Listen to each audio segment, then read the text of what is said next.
and welcome to A Tale of 12 Gems, our original D&D campaign. I am joined by my friends, Matt, Vincent, Tina, Alana, and Kara. Hannah is not joining us tonight. And who are you? I was about to get there. Hannah is not joining us tonight, but will be rejoining us after our summer break. I am Joe Treff, your DM this evening and many other evenings. And we have just a couple of announcements before we jump into this game.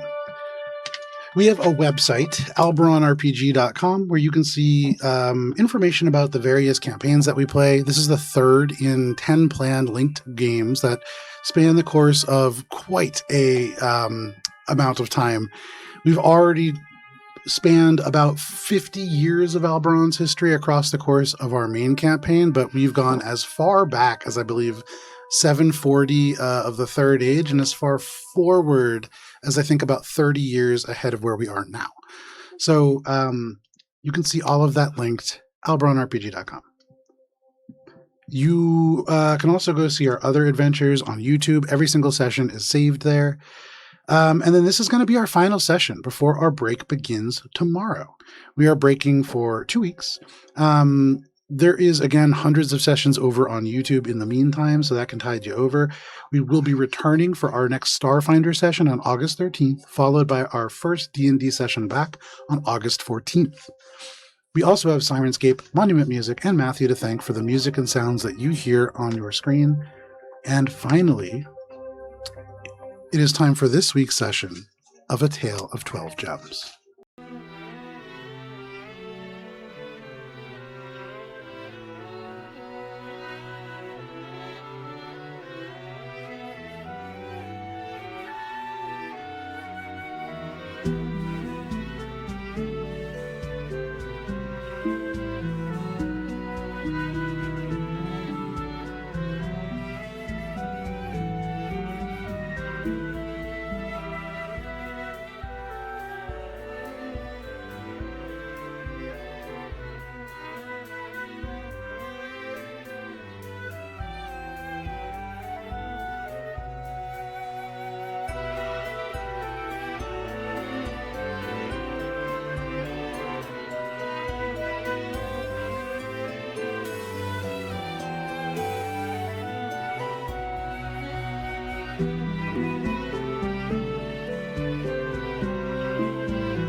And to Kara with the recap.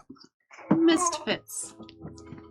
When last we met, we had discovered that indeed we were not alone in our supposedly safe hiding spot in the ossuary of the Muddy Estate. The land holding belonging to the Crackleslash clan. Truly fans of ours. We were indeed not alone because we were with the Bone Cleaner? Is that what his name was? The Bone Cleaner. The Bone Cleaner. A displacer beast kept as a kind of pet to deal with corpses. Specifically. A kind of cleaner for bones. Indeed. But, pet. Grimgob discovered that indeed he is the best and squishiest of all tanks, as he tanks damage again. And Thule, in a wonderful display, showed us the devastation that craft glitter can cause. With Emmy's holy flames and Nora's tinkling bells causing a certain beast's head to explode. We were indeed victorious in this cavernous tomb. We took a bit of time to catch our breath and not be so down on our luck, and look at the shinies that we had liberated from their hiding place below the depths of the water. Thule encouraged us to continue searching and exploring through the ossuary, for he heard a song in the depths. But also, something waited for us, which always feels like a good thing when you just hear a presence waiting for you. He also realized that a nearby artful arrangement of finger bones was actually a map of the ossuary itself, with carvings detailing who was buried where and what rooms held which station. In one particularly interesting segment, where the waiting seemed to call, a certain warden, known as Wormfeeder Crackleslash, called out. Bolstered by a particularly beneficial augury, we elected to visit. Despite being dead for many years and a skeleton that comes alive when you say hello, Wormfeeder, helpful. He knew far more than we initially thought, telling us that indeed we are safe, as long as we should choose to remain here, for at least 36 hours-ish? It was a some amount of time. 6 days. 6 days. We'll say 36 hours just to be safe. We want more time than that. And also that in order to gain access to the gem, the thing, we must first destroy the book. We don't know which book, but we have to destroy a book. It's capital T, capital B book. He also asks why we are going after this gem first instead of the gem in Portalis, as that one might apparently be easier to get because it's held by a certain merchant. Truly, we don't know why we're here either. We just go where the spirit takes us. And indeed, the spirit takes us farther, to the Hall of Chiefs, where Grimgob finds a relative that he proceeds to respect.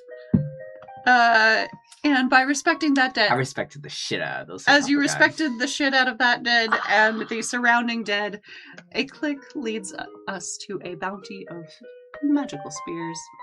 And indeed, as we continued to respect the dead, as is appropriate in goblin law, if you can get it, it's yours.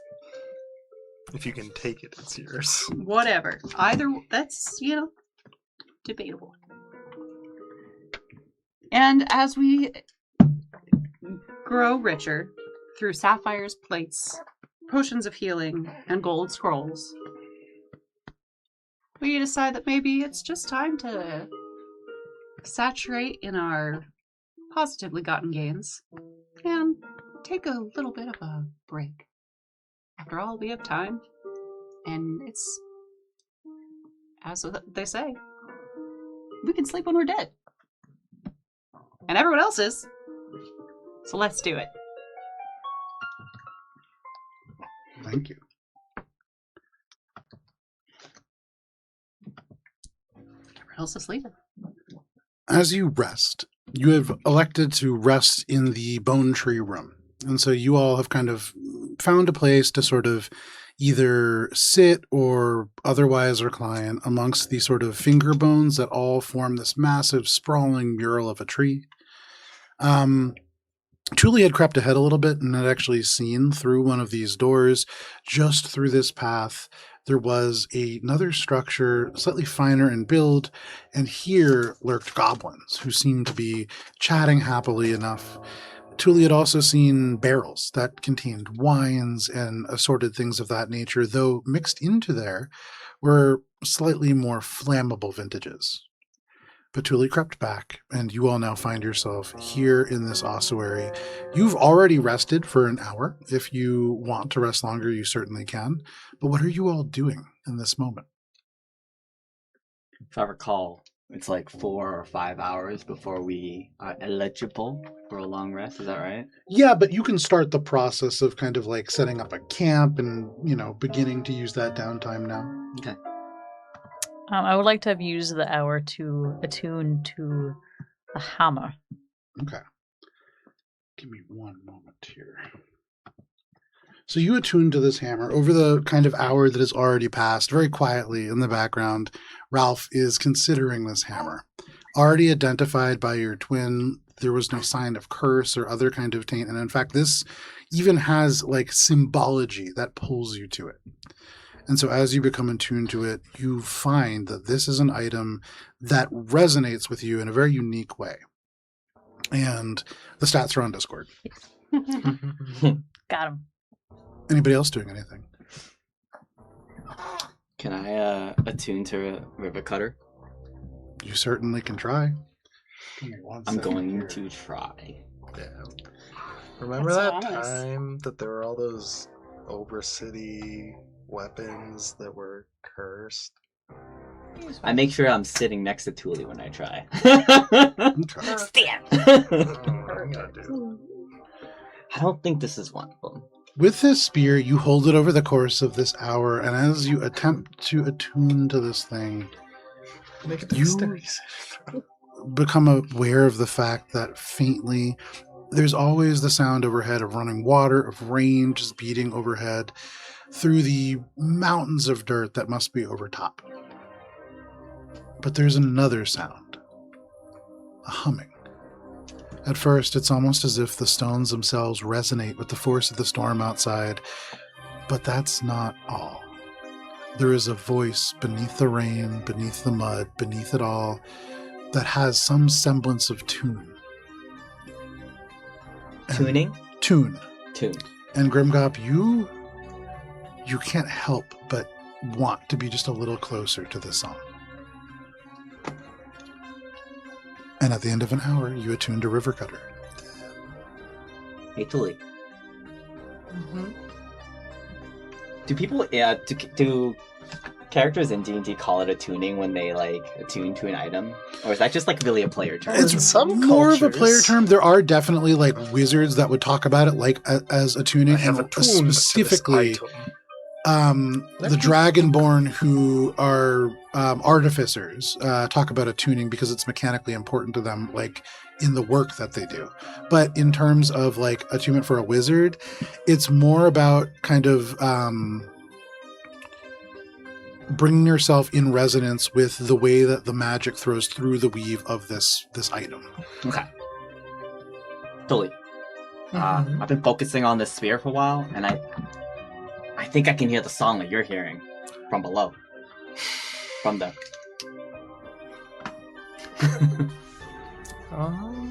Does it look like it could possibly be a similar spear type as the ones that Arlie was in possession of and the other goblin that we saw? When you say that- similar, what do you mean? The one that it I know what with the melted one you're into talking the about. mud. So, Does it have, I guess, any similar, like, is this just a simple spear? Make an Arcana or like check. like any iconography, symbology, etchings on the sides that are similar to the ones that are on our make an Arcana check. 13. There are elements that certainly remind you of that spear.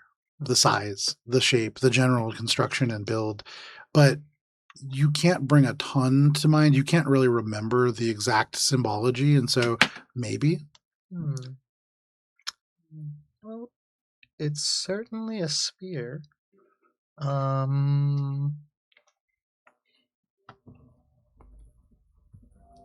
And you think it's singing to you? No, Thule, I don't think the spear is singing to me. You said you could hear the tune down from down below, which I assume is the thing we're looking for. And I'm just saying, I've been focusing on the spear for a while, and I think I can. It's allowing me to hear it too. I don't know if that's a good thing or a bad thing, because, I mean, you can hear it. right, but it calls to the goblins, and you're a goblin.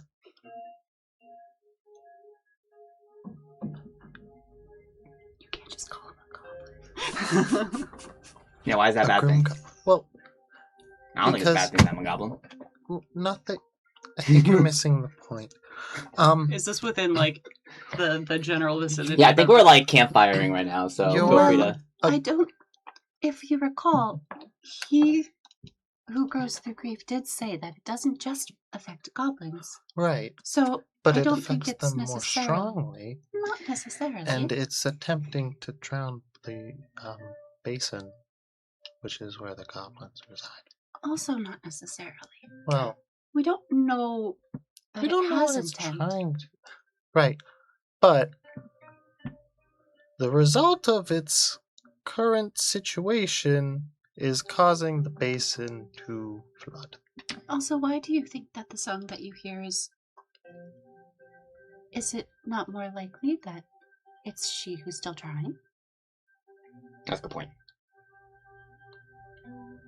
Mm, Although, Make an Arcana. I'm not check. sure what Thule can hear, but I don't know how else to the say this. Arcana or Insight? But holding this spear, This is Arcana. and Joe, correct me if I'm wrong, the song sounds wet.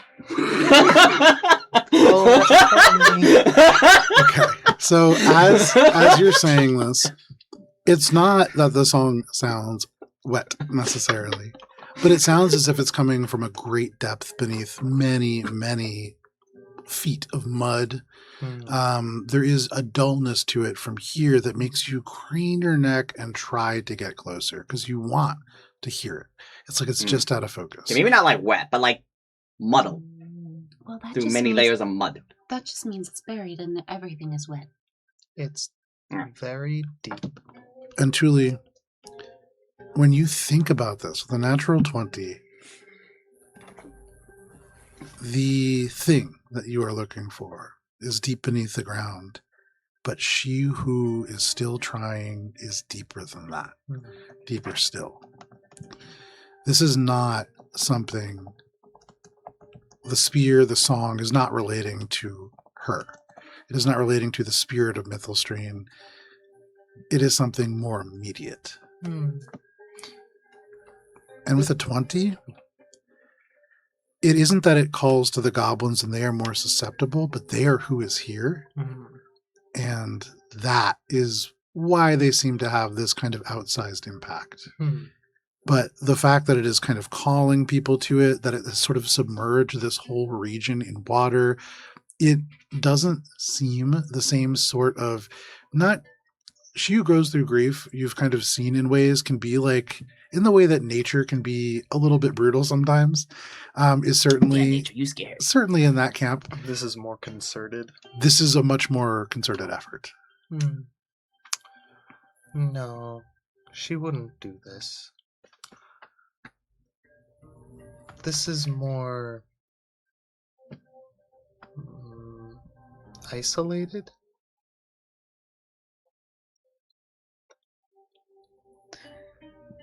Purposeful. So we've seen a lot of infernal influence recently. Probably because the gem. Yeah. How connected do you think the gem is in the sense of, Laura mentioned intent?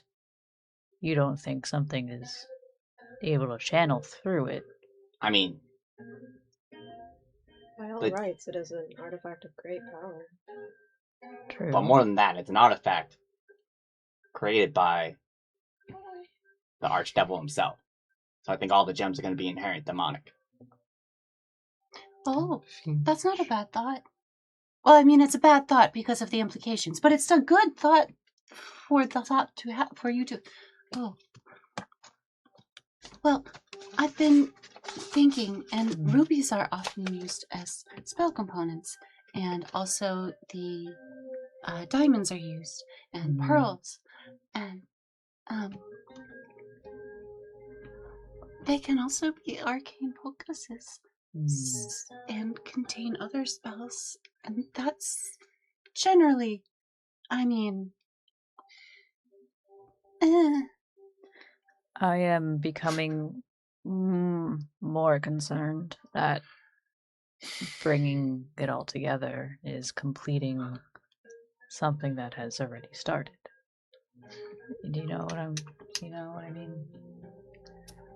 Well, if No. one has Okay. the capability of potentially flooding an I understand. entire area as large as the basin, all 12 of them, plus whatever, which I'm taking a leap here, but if there's a book that's involved, then it probably is part of some ritual, and that much power, I can't really think of much else that would be at that level besides a Mythal itself, really. Do I know what a Mythal is? Make an Arcana check at advantage. I don't know. It's You know what? Actually, I would say, Grimgob, you do know what a Mythal is. Okay. They may not have, especially in school. but especially in the School of Dominant Minds, they wouldn't have gone into like great detail about it, but certainly they would have made you aware of the fact that there are great machines. And like one of the Dominant Mind projects, the place that is sort of the Dominant Mind campus, was originally sort of an attempt at creating a powerful magical artifact. It ultimately created the sort of weird gravity adjacent space that many people use for practice, but it didn't work to make like a Mythal level artifact. It made basically a cool place to train. Was that the Crucible? Yes. Okay. I've been thinking about this. If a greater devil, archdevil, made these, they grant great power and clearly great influence. Most likely at a cost. Well, yes, but Although, correction, I'm not sure. We're not sure if he made them, but he definitely did hand them with, if I recall the poem. They were granted to 12 families. yes. An archdevil walked the ashen strand, Asmodeus with contracts close at hand. 12 mortal lines in dread and need took jeweled hope in hour of greed. Right. So, So not necessarily prayed, but he definitely. okay, so he leased them out. Yeah. The leases exist.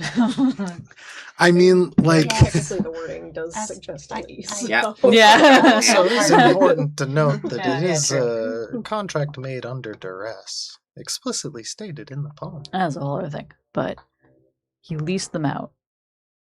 Well, one, needs cost comes back, but if it's something like that where it grants that much, people are going to want more of them. Right? If you know about it, you're going to want to collect them. What if that's the intention? The end of... Okay, correct me if I'm wrong, but I've heard at least one story of a devil putting in a really strange series of events for like a really long game. Right? They do tend to do that. So what if the long game is bringing them back together? Well, yes, of course. That's the door we found. Yeah. 12 symbols. And you'd be motivated to find what's on the other side of the door. Yeah. I don't think there's any way to know if that's the right or wrong path. Of Well, course Or not. whether. It's just we might- academically interesting. We're on this path. We need to figure out what happened. One way or the other. I'm now wondering if anyone has more information about if these have been around for as long as they have been. Almost Someone certainly. must have looked into this more, right? It Well, stands to reason. I think that's why we're on this journey, isn't it? Well, we're on this journey to find out why Serax was killed and who did it. And we found out that it was because he was looking into this, We- and someone else has already known. We assume. We assumed. Well, the assumption has led us this far. You don't think the skeleton knows anything else? You did know about 2. I can ask, but I think didn't The I already gems are ask him old. If you knew anything else about him, because I showed him the poem. He knew nothing about the poem. Mm. the gems are old, really old. Many have probably studied them and died, and their knowledge have probably been lost throughout the ages. It's also likely that they've been quietly affecting the entire continent, at least for the last millennia. The gems could also, alternatively, Oh, also, they're probably not necessarily all gems. If we slept. It might be more poetic. I know that sometimes, when taking statements from witnesses, it's easier to take statements from witnesses who were there at the scene, and sometimes you have to talk to the dead ones. Do you think, if we took a nap, Oh. there's a lot of witnesses here, is what I'm saying. Let me hold on. In this immediate room, just finger bones, but yeah, in most of the other halls. It might be a little hard to, unless someone knows Goblin Sign Language. Unless they knew Goblin Sign Language. Do both parties have to know Also, for that just to work? considering Yes, I think so. dialectical differences over centuries of goblin culture. It's I think magic. Don't old question goblins. the magic. Are you talking about- talking Yes. This is German. I think you're looking for a needle in a haystack. Well, I spoke to Wormfeeder, he knew a lot, and even then he didn't really know much about the history of the gems. If you were to ask a random I think skull here, Well, we Some of asked them- Wormfeeder. it's a needle in a haystack. We asked Wormfeeder when the Muddy Estate came into Crackleslash hands, and that's approximately when the Dirgemoon was last known to be here. And we just find the person who was here when the Muddy Estate came into their possession. am I incorrect in that? Didn't Gabranja grant the Crackle Slashes this area? She did. That was not that long ago. Obviously, we also heard from one I'll Peter tell you last time, exactly but when. he was already long dead. Mhm. Hmm. But he knows stuff that's happened currently, Depends on how much. which you is know. weird. So the I wonder if Sisters someone War brings some news. ended about That- 15 years ago. Yeah. So they've been in possession of this place for like a decade and a half. Yeah. We have. You know, that's a Also- good point. He does know things he probably shouldn't. Well, Also, they I do think come in and out. It is still an active ossuary. Yes, but do you come in and out and you just inform your gatekeeper that here's the news of the region? I think that Wormfeeder holds some regard in goblin culture. he's a fucking hero. He's a fucking hero. Okay, but do you, whose job is it to come down and read him the daily news? Well, I'm Don't confused. What are we know. talking about now? How did Wormfeeder know today? I don't mean, this is a- understand this why is- you're getting hung up on the thousands potentially year old goblin spirit having knowledge of present events. How does it work? Does he How leave? does any of it work? It's magic. Someone told him. Yeah. I don't know. If you know more about it, you can replicate it. Well, he But also- had been conjured here when they took over the estate, which was 15 years ago. Also, And attached. I'm not quite able to follow all the ossuary wouldn't have markings on the map. existed before then. Is this just a crackle Or at slash least it wouldn't have been ossuary? a crackle slash one. Hmm. No, the tree had many different clans. This has probably been a burial ground for centuries. And Well, there With goes the- that theory. But they are all Crackle Slashes. And I will say, Some of them yeah, won't have Crackle Slash last names, but they have joined the family. yes. And I will say, you guys did see signs that some of these individuals buried in these kind of tombs had been dug up from somewhere else and then Mhm. replanted here. Like, look at that one. That's a gravel grave. Like me. Oh, you mean like the one you respected? Why'd you say it like that? You respected them. The Are dead you were blowing things respected. up again? No, the dead were just respected in the goblin way. It's the nature, not the form. I keep thinking, should I look at the wall when it happens? The floor? And what happens? Do I just close my eyes? Are you trying to sleep? No. Are you trying to pray? I'm trying not to be a witness, To what? Oh, well, it's goblin law, so it's okay. I guess. It's still. Also, the warden, which is a law-keeping title, said it was okay. Also, if you're going by tier, I would say probably he would say looking away is just as sinful as not doing anything, because that's actually actively ignoring the problem. Oh, that is actually dialectically correct. So you probably shouldn't look away. There's something in being lectured by Thule, your own religion, that is uniquely Humbling. humbling is certainly a word you could use. I would say probably a little bit more irksome than that, but there is a point.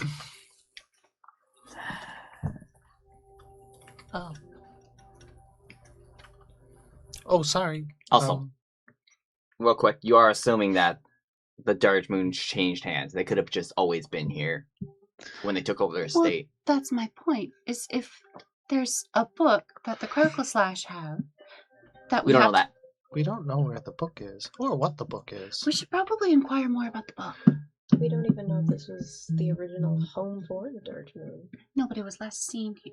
Well, this Correct. is almost certainly not the original home for the Dirge Moon because it was probably brought here at the very least by someone who got it from Asmodeus, who had it in his pocket at some point, and he Not probably that brought it far from where it back was to originally created. So it probably The gems Mm, were taken in an effort to tame Mythalstrean. It's drowned the basin. It was By not the designed to families. be here. that's what I'm saying. mm, But what was it designed for? book.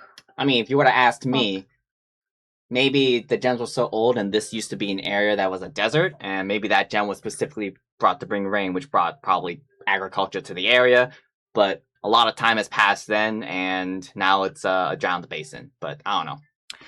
I have a feeling These gems are old. that whatever the consequences of the gems in their current states is likely as a byproduct and not a intended cause. The Mm, song is intentional, but it's very loud here and not quite in tune. Like it's off key, or what do you mean in tune? Well, it's not. It's a corruption. As are Yeah. all the gems.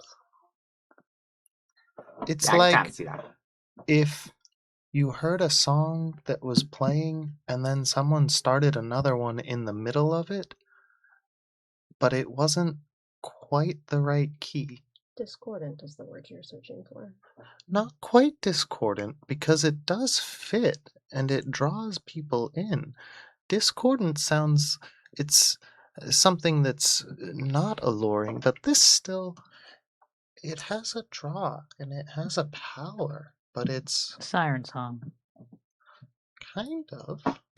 But Well, again, we're assigning intent to something we haven't seen or investigated or really know much about.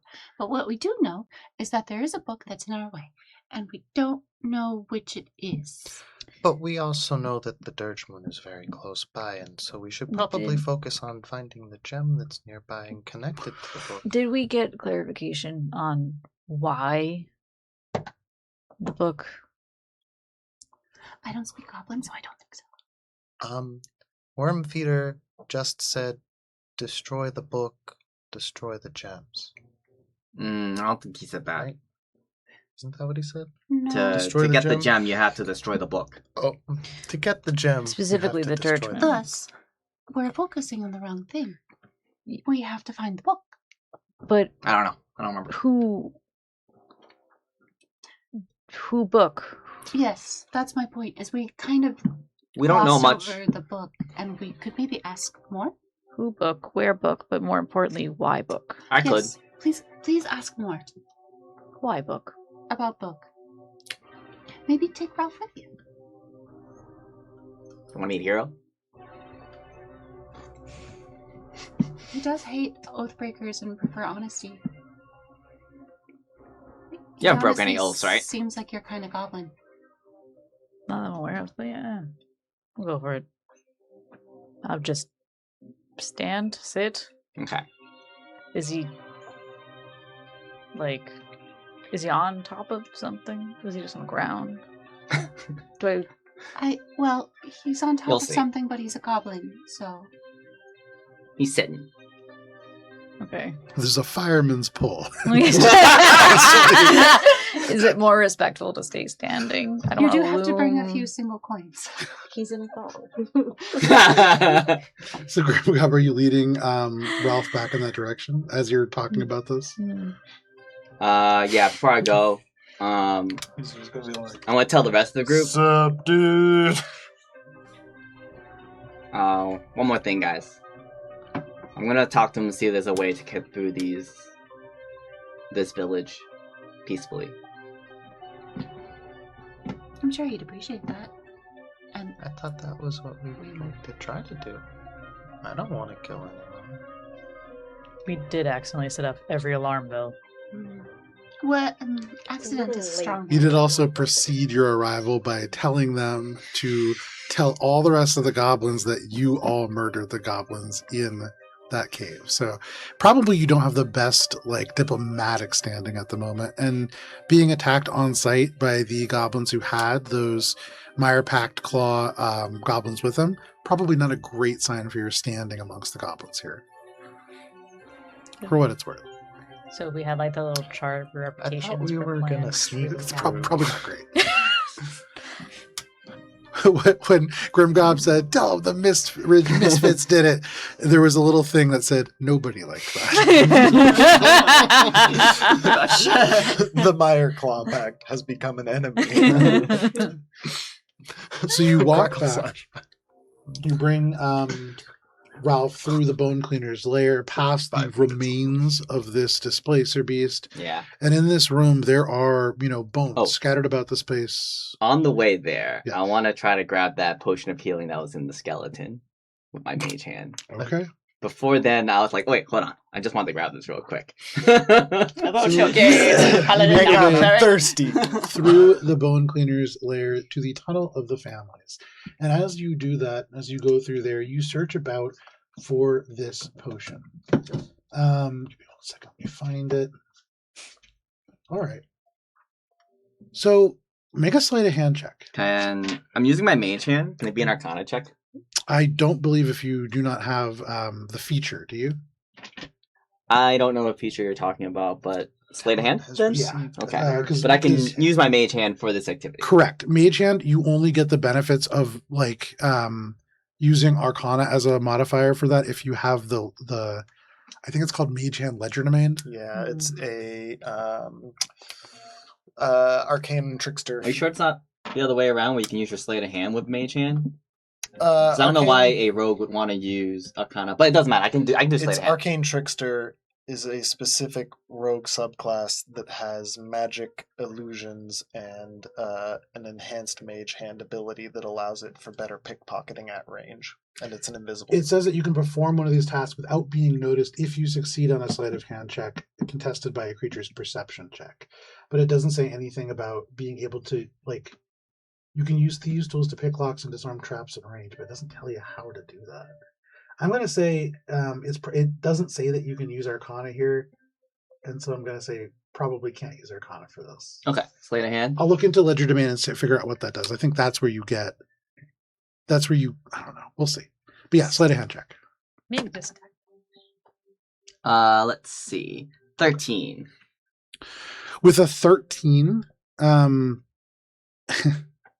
If I recall, the potion, the poison mushrooms were poison on contact, They not were. not explodey poof. they were. So you tap these mushrooms, and you can see your mage hand almost shifts and changes this color. Your mage hand, I don't believe, can take damage. Your mage hand cannot make a Constitution saving throw. And so nothing happens to your mage hand, but you can tell these spores coat this spectral sort of thing. Your mage hand will remember this. Wash Okay. it before you put it Grimgob, away. you know enough about magic to know that you probably want to dispel this, not call this back to you. Yeah. I mean, you do what you want. Disinfect it if you do call it. Spray it before you dispel it. How like obviously poisonous are these mushrooms? They're not super obviously poisonous. Make a medicine check. They're Ralph. purple Oh, and yeah, they they're have poisonous. a big skull. and Now that Grimgob crossbones points on out them. and says now that they're poisonous, you're pretty sure that they're poisonous. They Yeah. they don't look like the kind of things that you would want to eat. They're this off green black that looks, the gills look almost like they are dripping down. Probably not the kind of thing that you want to touch. So was I able to grab the potion? You were not. Okay, all right. Unless you want it's so you have this mage hand with these like spores coating it. You can grab the potion and bring it back if you want. I see. Yeah. Now you figured it out. Yeah. I see the mage hand, and I see Grimgrob's face, Well- and I take a step away from Grimgob. Okay.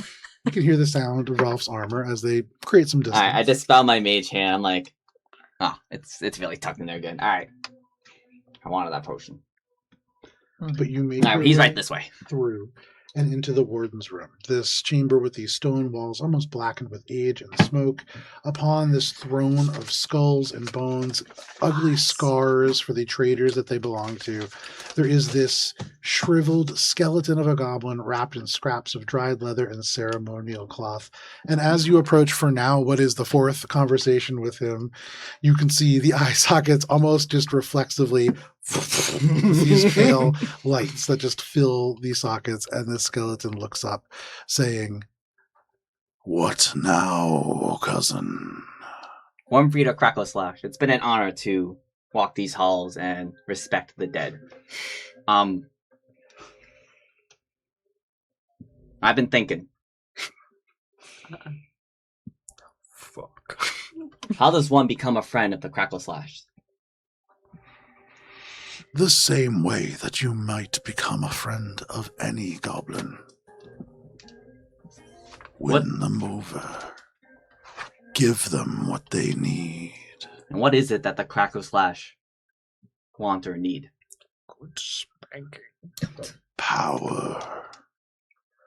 It has been many years, Gravelgrave, since I have walked amongst the living. I do not make decisions anymore. Who's the current leader of the crackle slashes? If they have not passed on. Give me 1 second, let me get this name right for you here. Carl. Good old Carl Crackle Slash. Okay. Bring another village. If it's not Carl, it's probably his son Kenny. No, you've missed the Carlson, son of Carl, Joe. I have not seen their bones pass through this hall, That's a and so Dasgrange must still be leader. Dodgegon crackle slash? Indeed. Does he reside within these halls, or does he reside elsewhere? He resides within the chief's hut. Within the muddy estate? No. Some goblins might make their home in that place. Young ones. Foolish ones. It is a haunted place. Where is the chief's hut? In the center of the village. The village within the muddy estate, or a different village? This village.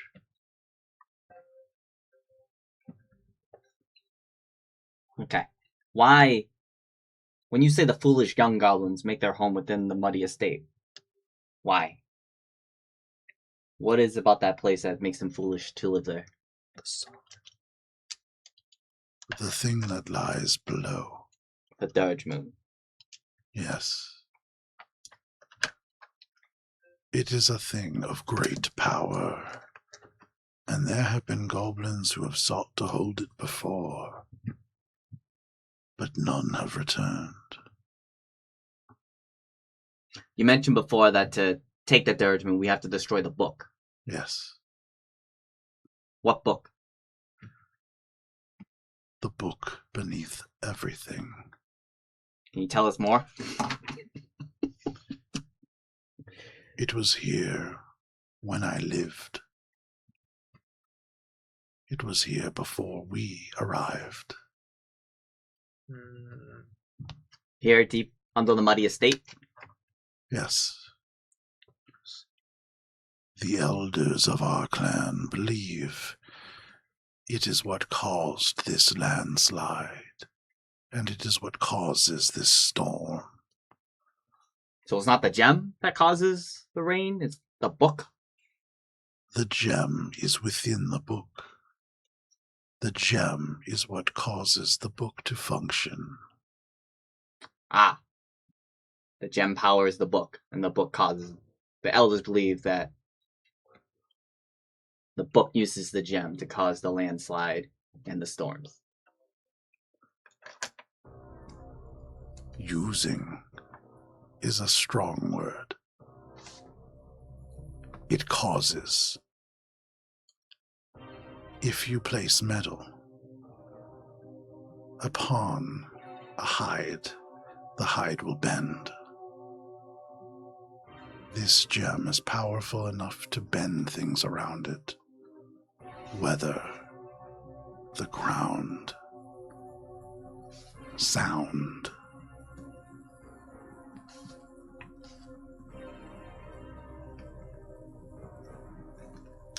Do you have any more questions about the book? Is it like a wizard's book? Is it like a Oh, it's from a library. wizard spell book? 1 second here. I'm trying to look at the timeline real quick to see what he would know about this. I do. It's fine. We'll do this. It is said that the pages of mist require someone attuned to magics. The Pages of Mist? This book.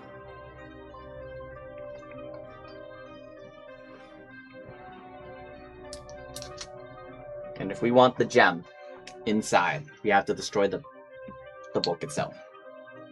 As far as I understand it. May I ask another potentially silly question? Do we These know what are color not silly the questions. gem is? What's wrong with my questions? I mean, this one is silly. Do we know what color the gem is? Here. We know nothing about this. We know its legends, its lore, its reputation, but we don't know anything about what it looks like. It's in a book. Oh, is it outside the book? Is it on the inside of the book? She's right. We are young mortals living in an ancient world. They nod. It is wise for you to listen to your elders. The Dirge Moon is a moon-pale sapphire. It will reveal itself in the rain. Its runes only visible beneath the water that falls from the sky.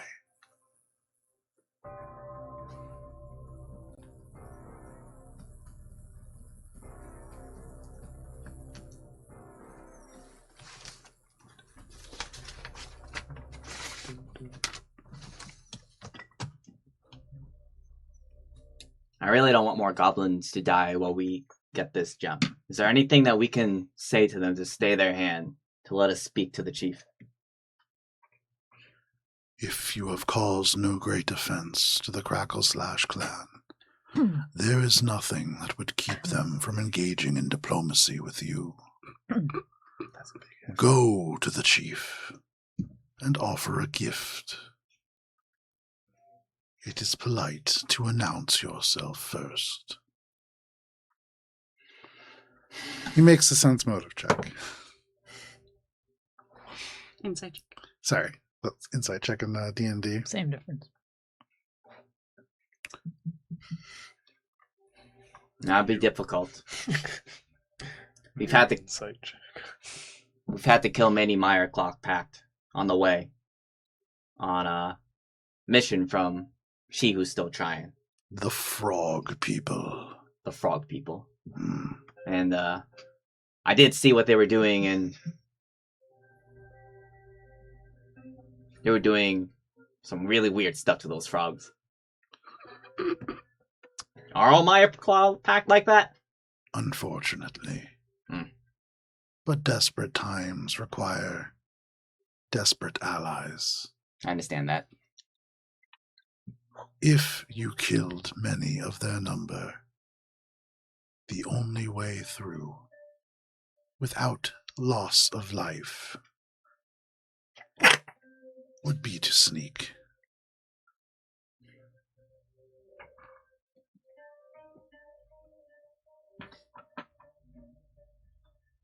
Thank you. Worm Feeder Crackle Slash. Do people just like come down here and update you on what's going on in the world? I have seen every set of bones that has passed through these halls.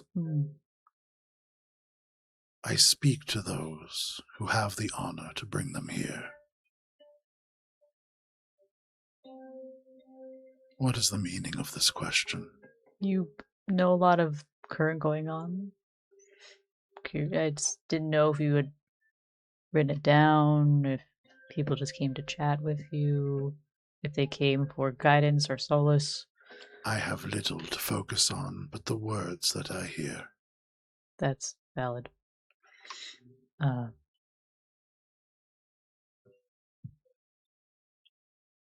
have a lot of questions, but this is not an appropriate time for them. Very well. And the eyes go out and the body kind of leans forwards. On the way back, I told you. People come down here and tell her. It was more like, was it a part of a ritual? Was it more just a casual thing? Like, do people just come and visit and say hi? It sounds like probably not, but people definitely do talk to him when they come here. These are the. I don't know much about goblin culture outside of what I've seen thus far, and the family is the Mistridge. That's all I got. I've told you a lot about goblin culture. It's not your fault you don't listen. Grimgob. Yeah. Think of all the things you have told me in your life, and how many of them were true. The rest of you all hear.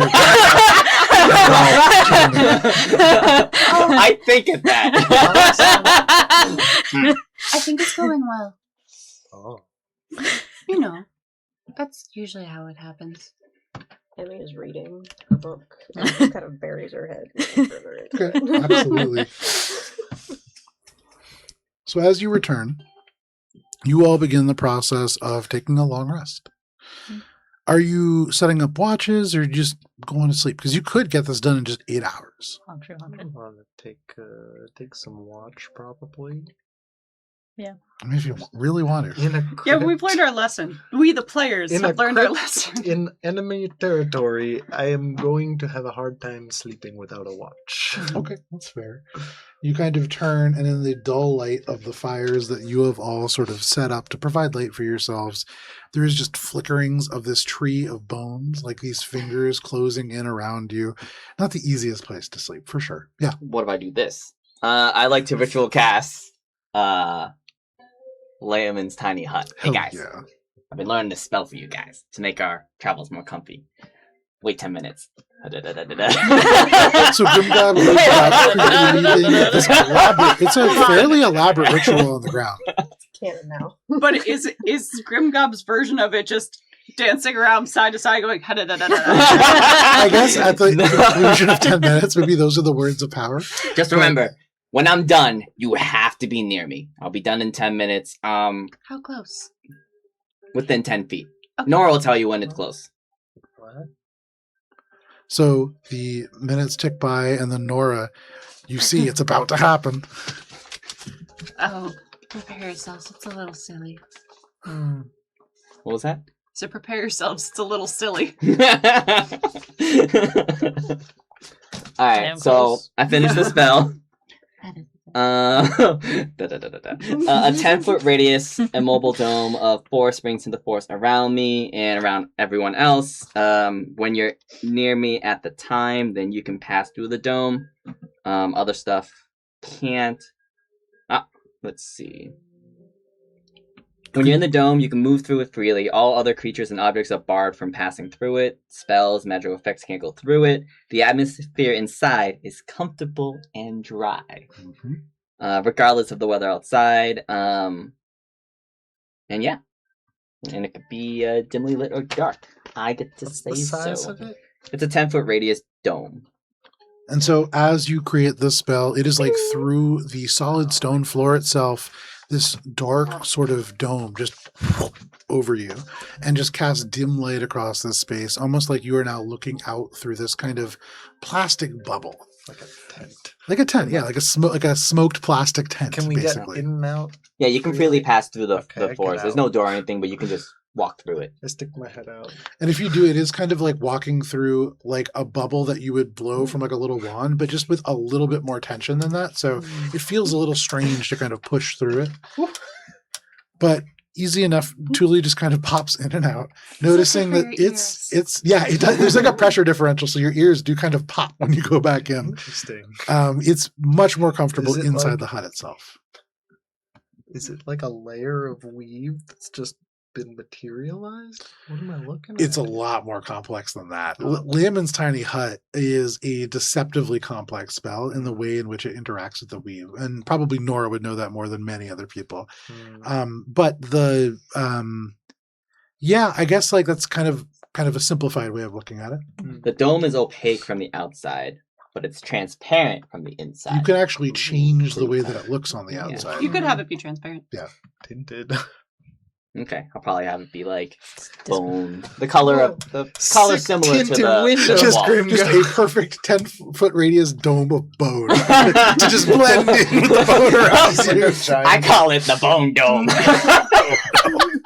Oh no! I don't want to be in here Come knocking when the bone domes are rocking. Don't get the bone dome.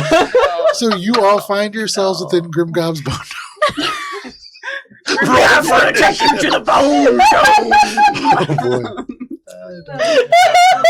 No. So within the dimly lit confines of the bone dome, are you all setting I'm a watch? I'm watching. I don't want to be in the bone dome. I will also watch. Okay. I will also ensure that all the information that we learned from the warden is communicated. Or it cozies up for a bedtime story. Yeah. Okay. So people come to talk Can to you him hear through the when dome? they come to bring the dead. Oh, that makes Let's sense. see. It does, but it's not like a casual thing. It's more just like this is what happened. In your It absence. doesn't Okay. So it's say. we're I have already always down kind of here. ruled that basically it muffles Right. sound. It- And so, Makes like, sense. if you're kind of whispering, there's a good chance that it's not going to go very far. If you, like, shout to each other through, like, it makes it easy to communicate. Makes sense. I'll keep watch. Okay. And I'll keep watch with Emmy. Okay. So the two of you are keeping watch. Which watch are you taking? Do we want first? Do you want second? First. First watch for the two of you. Who's second watch? I'll take second watch. Thule's taking second watch. We only need. Me and Oh, Puff. well. And then Puff for third watch. Ralph, you get to sleep. Oh, I was gonna Oh, with Thule. hop Okay. on it, Julia. No problem. So you all kind of find it's comfortable is a very strong word. You're crowded in this space. It's not huge, especially with all of like your gear and things like that. Puff kind of finds their own space. On the watch, I would not be in the hut. So certainly makes sense. Sleeping in the hut, watching outside of the hut. Personally, I would have a hard time not falling asleep. Like that would be really challenging for me in like a really small room. Super comfortable. I Full made of- it I made it that way. the space that we're in. Is it just like a large open cavernous area with the It's the large Columns. room, and it's got the bone we're in the tree columns. room. So it's like a big, She wasn't here. almost dome-like room. yeah? On the back sort of wall, there is the trunk of this tree made out of like finger bones that rises up into Yeah, branches but that go it's- up and then it, like, over and around. branches. Yeah. And then the bone dome. Yep. Encompasses the majority of the room. So if we stood outside of it, would we still be within that sphere, or would we need to be? Yeah, in, like, a there's plenty hallway? of room. There's plenty Okay. of room for you in here to be able Sorry. to have this. I wasn't sure what the scale of the room It's was. a big bone. Oh, dome. it's It's yeah, big. it's like an ossuary. Like it's the main chamber of the ossuary, or one of the main chambers of the ossuary. Yeah. So it's Yeah. like pretty large. Okay, I wasn't sure because I've. I Probably feel not- like Ossuaries range in scale. Oh, for sure, for So sure. I was just This like, is also one of the tallest kind of ceilings in the structure. okay. This is probably about 60 feet across. Okay. The ceiling's maybe like 20 feet kind of dug up and up and up into the dirt and stone as Okay. well. Cool. So Grimgob and Emmy, the two of you take first watch. While people begin to kind of settle in, is there anything that you're doing before you guys go to sleep? Okay. The Misfits find a place to sleep. Grimgob and Emmy, can I have the two of you make perception checks? During the watch, I want to talk a little bit with Emmy. Yeah. Natural 20. Sick. You're not gonna sleep because you 16. 16. Not that it matters. worm feeder's coming at you. Grimgob with a natural 20 The dome lets me through see the all. door. Through the door to your east, you do hear at one point additional goblin voices arrive. You actually hear one get a little bit closer and like a little bit closer, and at one point they're almost on the other side of the door. They're right at the edge of the structure that Thule had peered into, this like wine cellar looking place, and the room into this place. And then you hear just a faint trickle. This goblin is peeing in what they probably assume is like the dead end of a hallway. And then you hear laughter and you hear like footsteps receding. And you are pretty sure that there is like a little goblin party happening in the other room, in this kind of wine room. What time And is it? What time of day? that's probably close to like 2 a.m. Okay. So like Hell maybe yeah. maybe an hour, 2 hours into your watch. Fucking party. And you want to talk to Emmy? Hey, Emmy. Hmm. What happened to you? Where'd you go? For those, how long was Emmy, Like a day. like a day in game time? I think it was 16 hours technically, but yeah, basically a day. No, a little bit more than a day because you had to go around the river to go catch up. Yeah. Yeah. And we long rested in a cave. Mhm. I'm not really sure. What do you remember? Are you okay? I think so. It's kind of muddled, and I've been trying to piece it together since, but we got on the striders, and we were traveling, and the spirit was there. And all of a sudden you weren't. And I was walking through a place that was really dark. And I don't know how long I was there. But eventually I found my way to a place almost like the lake, I guess, in a way, but bigger and silver.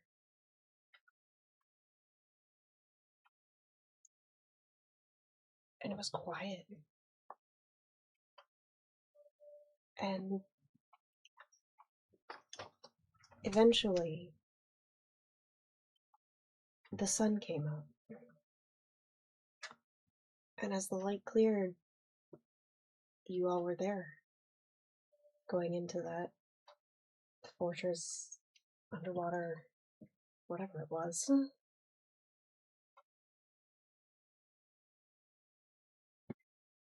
We believed it to be like an old lighthouse from Ober City itself, now drowned.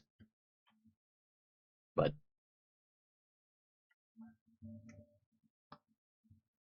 can I make an interpret Arcana check to see if that any of that, the missing and what she described? Make an things- Arcana check. Do I get my thing? No. Didn't want it anyways. I didn't need it anyways. 26. This lake of silver, beautiful sounding.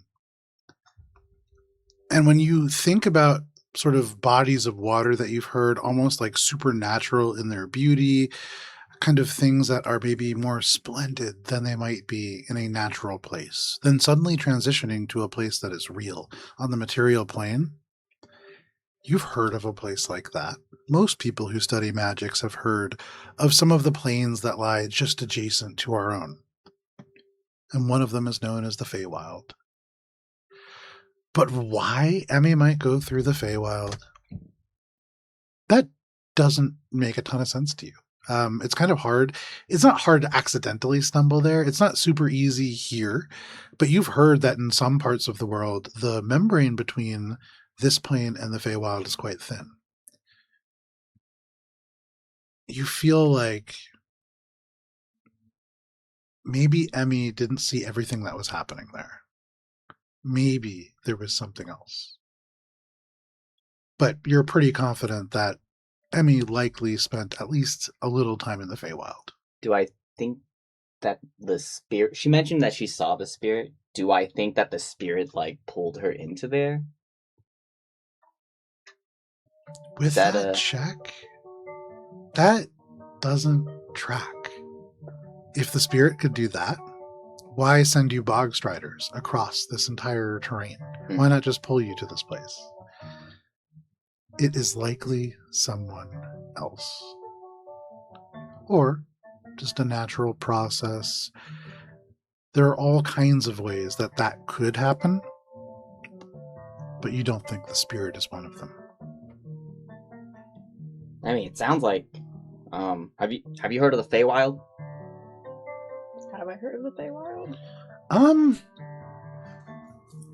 I don't really know that there is a reason that you would have. I explained the Feywild from a purely academic... You see, they got these planes here, right? Piece of paper. these You get the plans. pencils. You fold the paper in half. You poke a This pencil. one here is a material plane. There's another plane here. Feywild, there's a lot of just really... It's like an onion.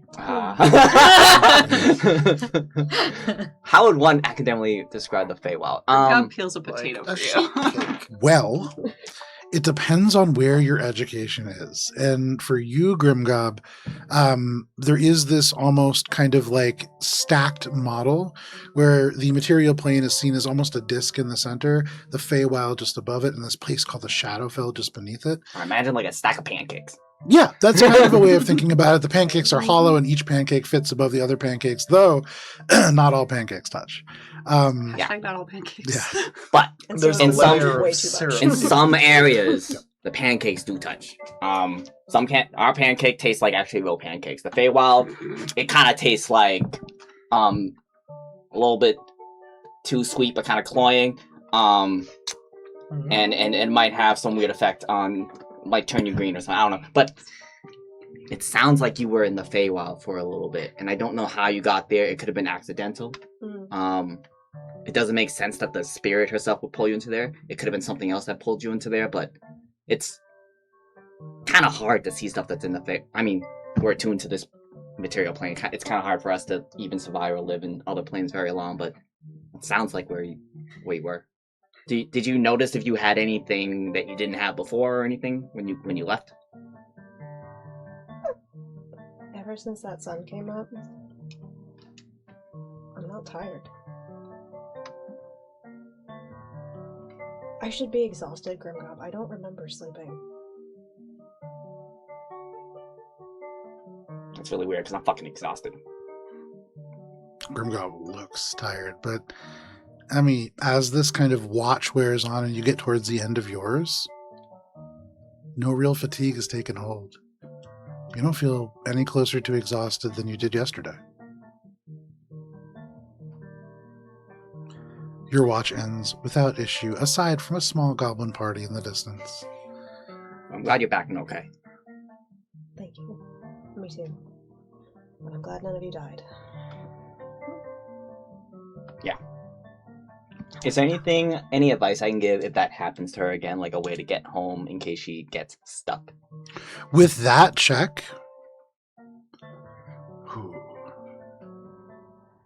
In my In head, the I'm thinking like Feywild. an anchor or something, or... in the Feywild, one of the most common ways to go from one place to another, there are two very common ways, relatively common.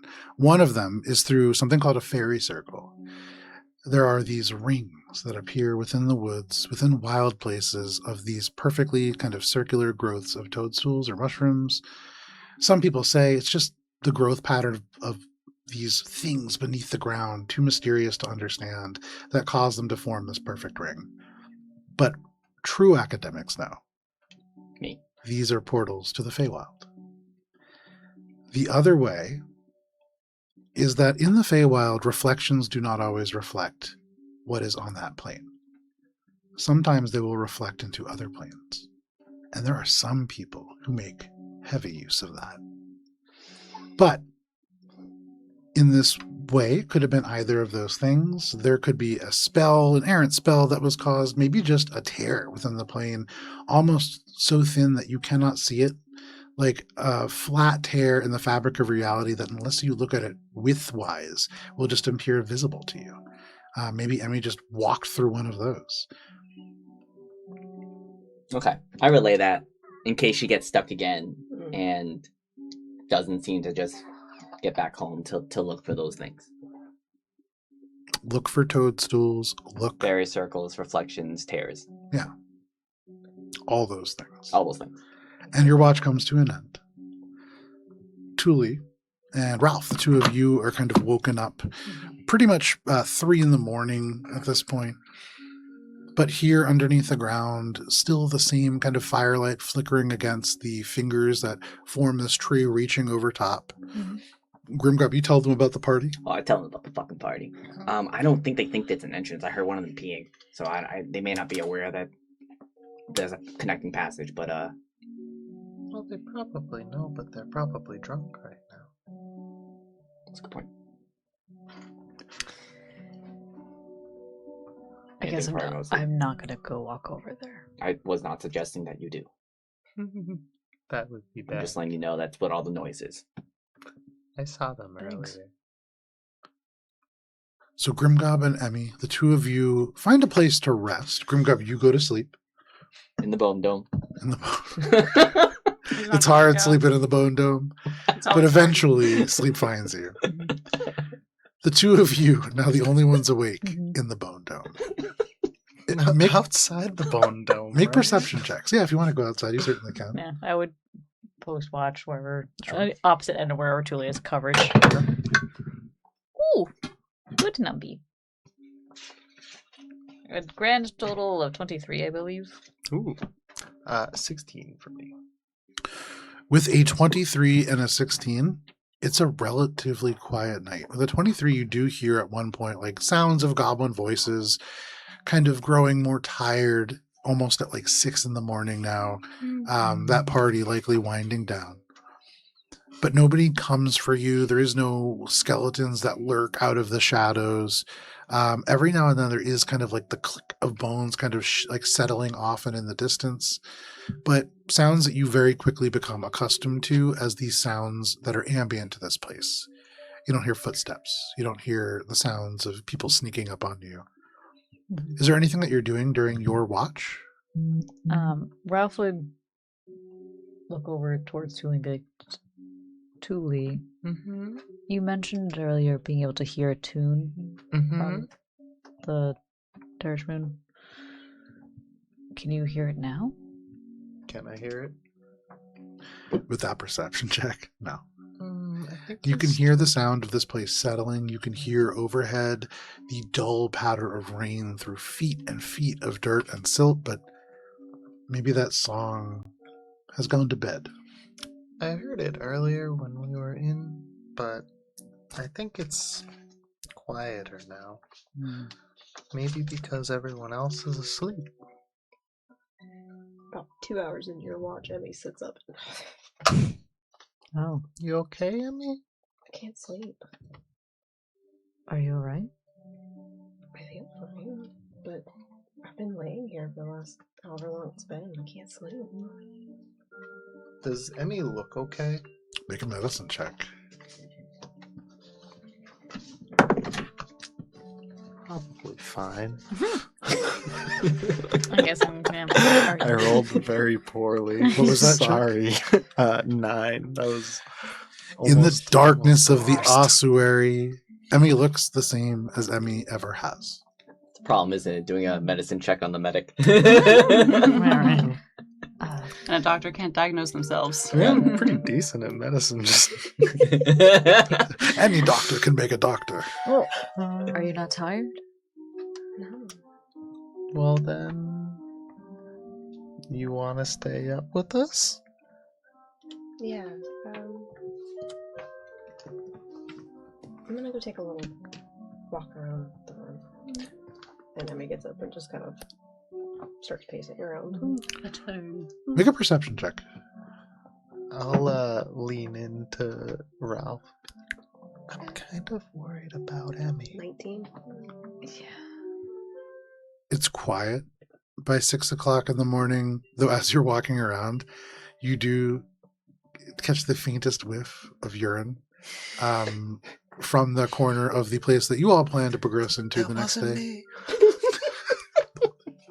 Tuli pokes his head out of the dome.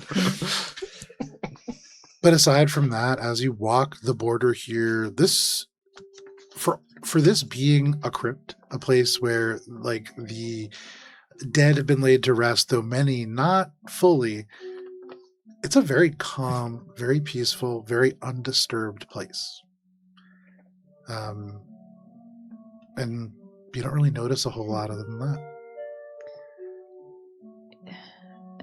Emmy, have you slept at all? Where I was going to think about it, has Ralph ever heard of anyone just being like chronically unable to sleep outside like narcolepsy? Not narcolepsy, opposite of narcolepsy. Ralph. Anti-calepsy.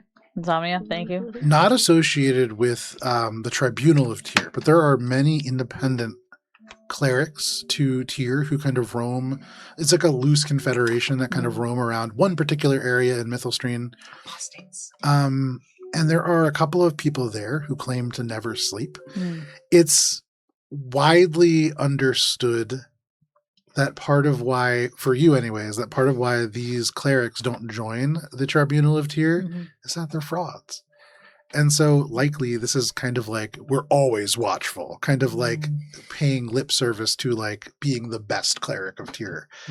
But you've never heard of this being a confirmed thing that really happens.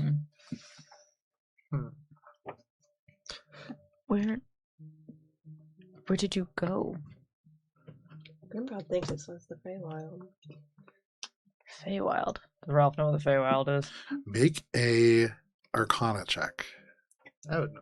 Guess you're gonna have to Yeah, explain her yeah, about yeah. pancakes too. Emmy does her best to relay pancakes. Does the description that Emmy provides Some of them don't touch and some of them speak touch. to Yes, we do. Feywild? Or... So Tuli, your understanding of planes is very different than Grimgob's. Grimgob understands this as, layers of these kind of, sort of. For you, the planes are a tree. And you understand that the world and the planes that it supports really exist as this almost cosmological sort of growing structure that stretches into time and space. And so what they're talking about is very uneducated. It's a giant planar tree. Sense. It's not a giant planar disc, it's a giant planar tree. What about like syrup? Is that plantless at all? I don't know. I guess that's how it blends together. No. And why maybe Like it kind of melts? yeah. Or like squishy? It's a It bit. didn't make a whole lot of sense when he was explaining it, but It's more I- complicated than that. It's more complicated than that? Than pancakes? Did you hear that? well, that's pretty complicated. How do you get pancakes that touch too much? Are they supposed to touch? You can't have planar pancakes system like is a float above each cosmological- other. Who's enchanting their A pancakes to living, float? growing As you entity in and of continue to talk itself. about pancakes, in her sleep, Tonki's just More syrup. but More. you understand that there are different ways to view the plane, certainly. What Emmy spoke about, as far as you, what was your check? 8. 8? You never heard of the Feywild? Do you mention the Very Silver fancy Lake brandy, Feywild. specifically? Is the Silver Lake something that would like Emmy speak would to recall. anything specifically mentioned within the Like a history Feywild, check. or That sounds almost like a because like that's a vision distinct walk or something. I kind of like, felt like a vision geological or Yeah. geographical location, right? Usually it does have like a purpose. History check. I don't know what this one was. More symbology 17. that I don't know. Yeah.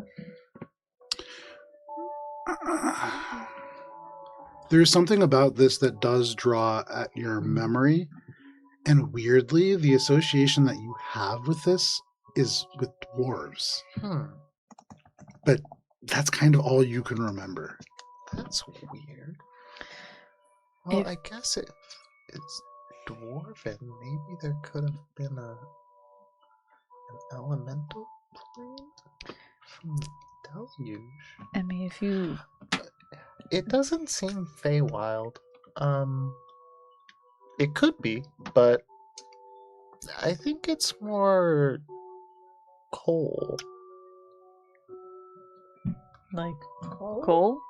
No, like After this like, pancake discussion, we're like, Um, coals? Dwarven City.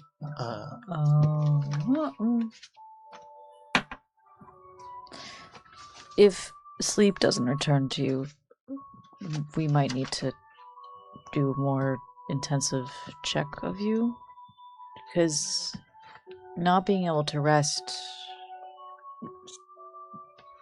that could lead to long-term problems, as you're well aware of, but we'll keep an eye on it.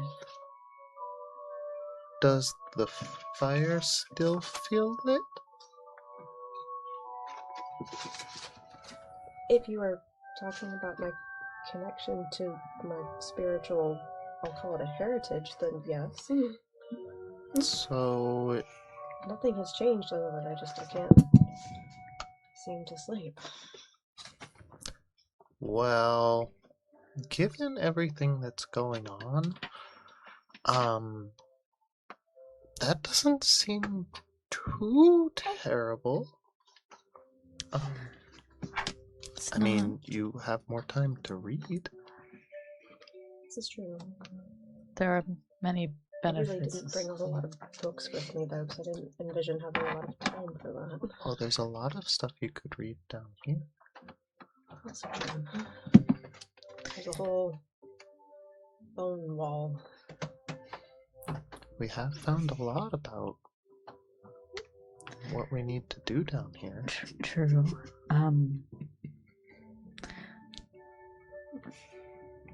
I'm worried about this book. Mm-hmm. It's clearly constructed. Most books are. Truly. It was made with intention. And I don't know if that was the original. Most books are. Don't. Let me get through this thought. Okay. I don't know if it was the original houser of the Third Moon or it was meant to channel something, but whatever it is, it's clearly tempting and clearly not a good thing. And we have 2 wizards where magic books are a whole thing. Well, maybe the Dirge Moon isn't being used for its original intention, but is being used more as a power source for whatever the book is intended. I am more worried about our friends and family members who love books. I mean, I know you also love books, but these 2 have a thing. I created mine though. So Yeah. it's a little different. I like books too, but I don't see your point. Do you think that one of them is going to avariciously covet the book if we find it? Yes? Do you think that it would be Grimgob most likely? You've seen the amount of respect he has recently want to be been the one to paying. say it, but Achoo! I don't. am concerned. Well, I mean, It is something meant to tempt in some level, and the man is impulsive. yes. Nora at least will think about it. She'll think about it too much, perhaps. They may not have the opportunity. Also, True. if you're concerned about that, I think we might not be the ones to do this. I've been thinking for a while, and I'm not made for fighting. And it's getting very dangerous. So, we need to figure out what we're going to want to do, because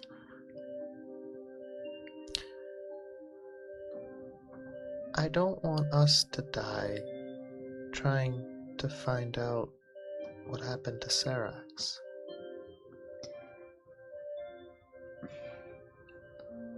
I understand.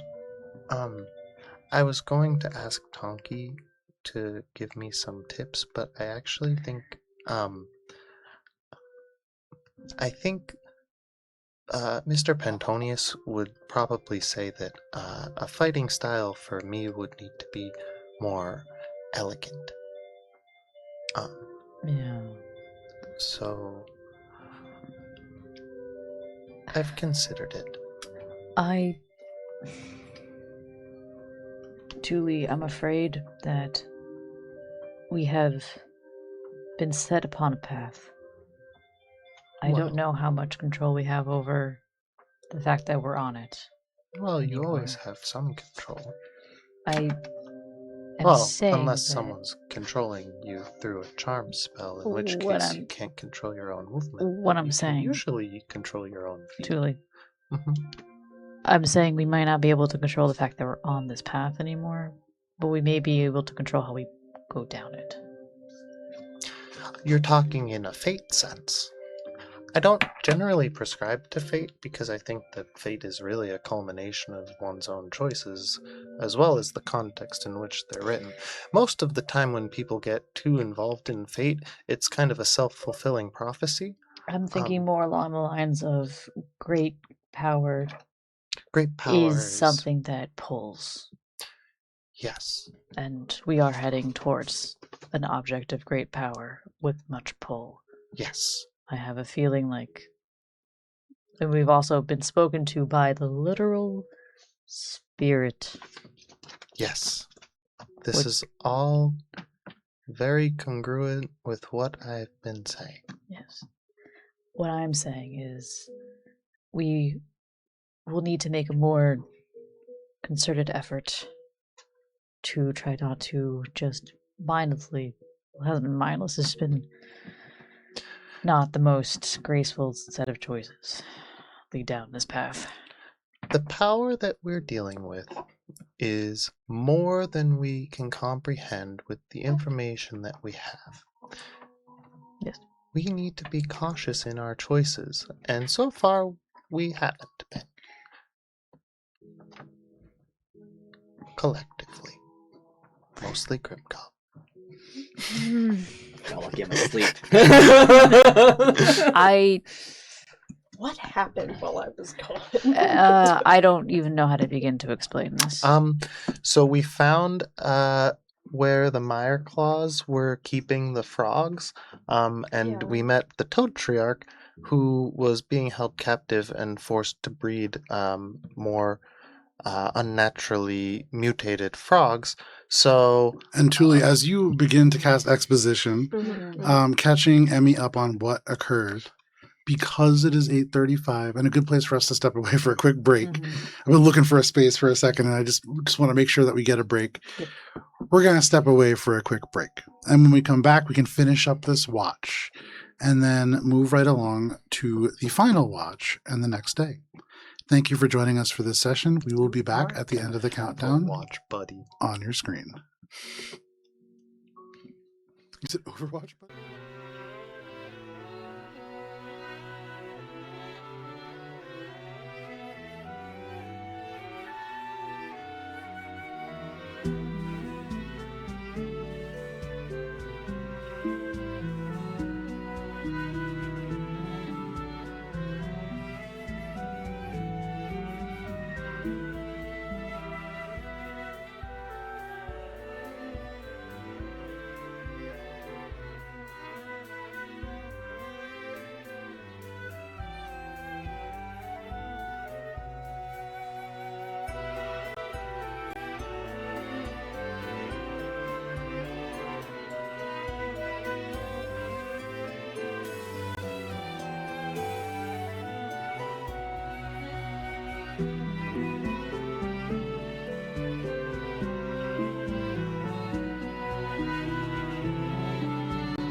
Thank you for sticking with us through the break. If you did, if not, welcome back, or not welcome back. Welcome to D&D. You're a part of it now.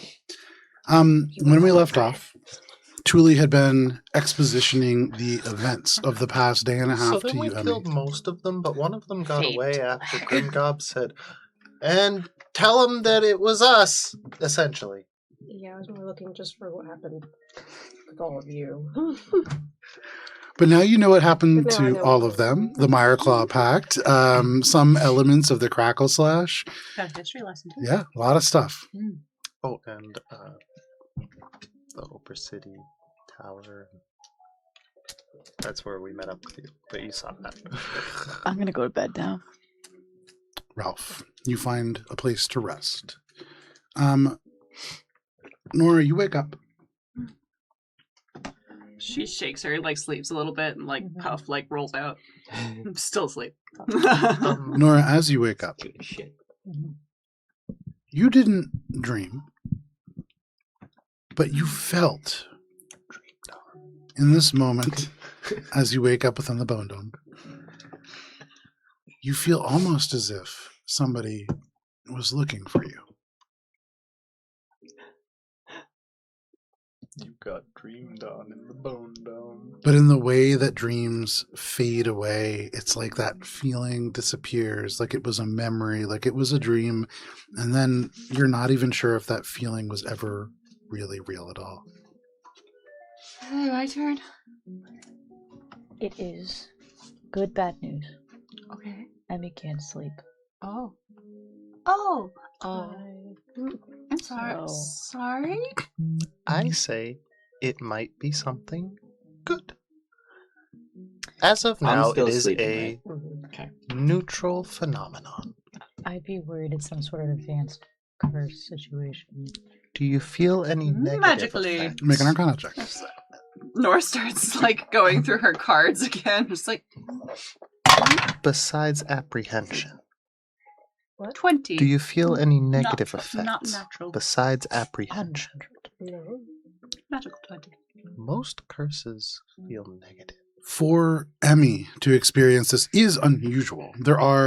You've heard that it's fairly hard to put certain people to sleep, kind of against their will, but to just not need sleep entirely, you're not sure if you've ever heard of that before. You've heard tales of people who defy sleep for, decades at a time, but these people are usually selling things.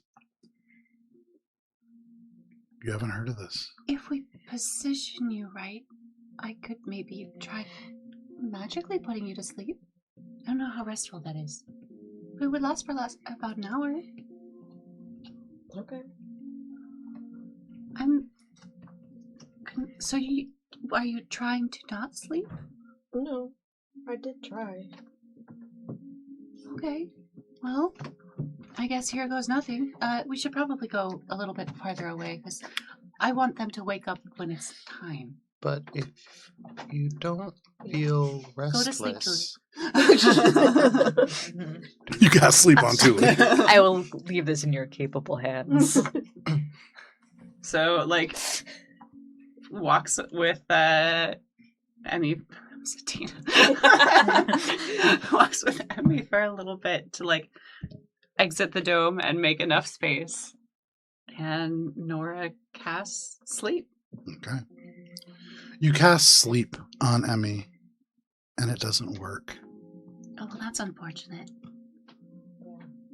You don't feel the magic kind of sink in and not sort of suffuse her form with enough magic to put her to sleep. You just don't feel it work. It's also a higher level spell slot. I liked that one. That's fine. I have more. Sorry. No, it's not your fault. You didn't do this, I don't think. No. It happened. She recounts the revision. And the pancakes. Actually, you probably don't need to explain the pancakes to Grimgod Nora. thinks it's the Feywild and said something a lot about pancakes and how they touch too much. Sometimes And not at all. Sometimes Nora. not at all.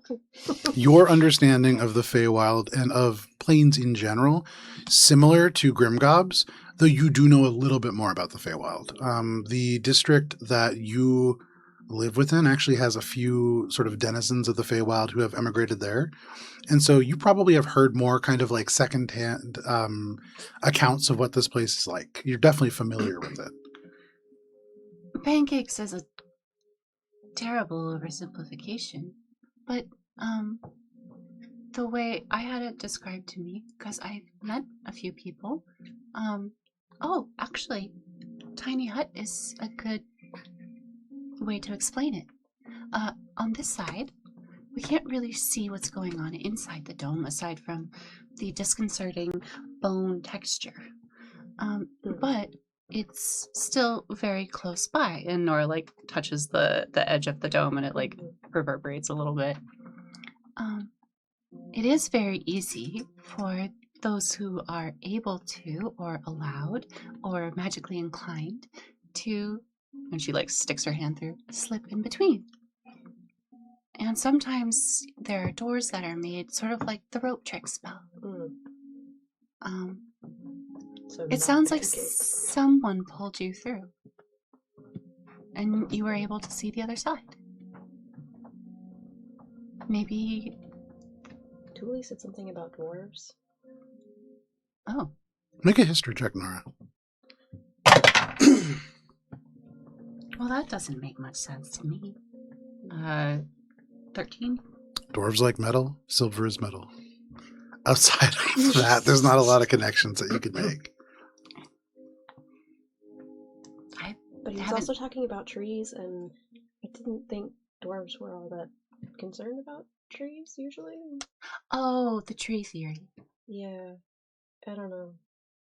That one makes less sense to me. I think that's a pretty illustration. But the tree doesn't make much sense. This one, she points to the finger. That's less... I'm sure goblins believe that's pretty. It's a cultural difference, maybe. Fair enough. But did you get to see anything aside from just, flashes? Do you remember anything at all? The biggest thing I remember is it was just dark. And then all of a sudden, it wasn't. Dark during the transition or during your time away? Time away. Well, that's... like nighttime or complete blackness? Void. Complete. Well, that's weird. In all the descriptions I've heard of the Feywild, it's very colorful and vibrant and maybe a little bit too much at times. I believe you, but it's unnerving. It was. It still is. Maybe we can find somebody in Port Tallis who's experiencing something similar, or at least knows where you might have gone. Maybe. There's a lot of people who are from the Feywild there. I mean, there are more elsewhere. I've heard Everest is full of them, and that they have open doorways where you can go in and out. But quite a distance from here, isn't it? Yeah. I've wanted to go. It's just, it's very expensive to get there. And I don't really have the material components to cast any spells, nor do I know the runes. So I'd have to take a boat. And I've taken a boat once where I tried to get to some islands near Port Tallis anyway, as a day trip, but then I had to turn around and go back because the boat ride. Roll a flat intelligence check. A flat? Yep. You use my modifier? Yeah, your modifier. Okay. 10. I thought you were supposed to be smart. As you talk about that day distances. trip, there is something that tugs at your memory from that trip. Something that relates to the things that you have said and seen over the past day. But what that might be, it eludes you for now. Damn, I hate that. It just took a very long time, and then I had to just turn. I didn't even get off the boat. I just had to turn around. The only boat I've ever been on was the raft we took to get here. So I can't help you. Sorry. The one I've been on wasn't very exciting. It was just kind of a ferry. And also, I couldn't afford the nice seats. They don't pay you a lot at the museum. Yeah. Ralph doesn't know, right? That it's just been a museum. I don't think so. She hasn't said anything, but all I ever really got was your letters back and forth. I don't know how much we really... I did try looking for any exhibits to your deity. There's not much out there. No, it's pretty insular.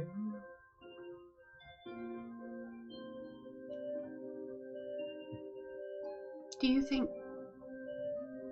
So you got separated from us? Well, that's the theory, isn't it? Well, in fact, you were separated. Did you get pulled for a reason is the question. Maybe you got pulled to be closer to someone. Maybe. Either way, the sleep thing is concerning. Dreams are important. But why would it be dark? Maybe you were meant to dream, and someone took them. Maybe. I've sometimes been places where dreams feel almost real, and get a sense for something that may happen the next day. It just changes your outlook on the day of it. Nora, as you say that, it crosses your mind. If that is true, what would experiencing complete and total darkness mean for the future? Something to ponder, perhaps.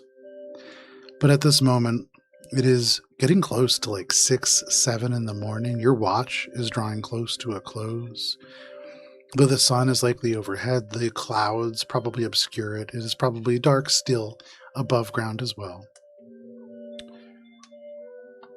Even though there might be light overhead, it strikes you that at the moment you are in the dark. Is there anything else that you're doing over your long rest? Your long rest passes without issue, and you can all mark off a long rest. Hooray. Get my stuff back. I had no stuff. As the sort of remnants of the Misfits find consciousness in this space, you all sort of gather together. What are you all doing now? Alright, guys. I see 2 plans. Since y'all have made the decision to align with the spirits, which caused a lot of goblins to die, Are you not including yourself in this? no, I didn't want to make that decision. I wanted to do... Never mind. We can either sneak through, but if we find this, then we'll have to kill a lot more goblins. The other option is to try to meet with the chief of the Crackle Slashes. He lives within the chief's hut in the middle of the village. And we can try to become a friend of the Crackle Slashes. It'll be really hard. I don't even know if it's going to be possible. Hi, we killed your scouting party. Can we be friends?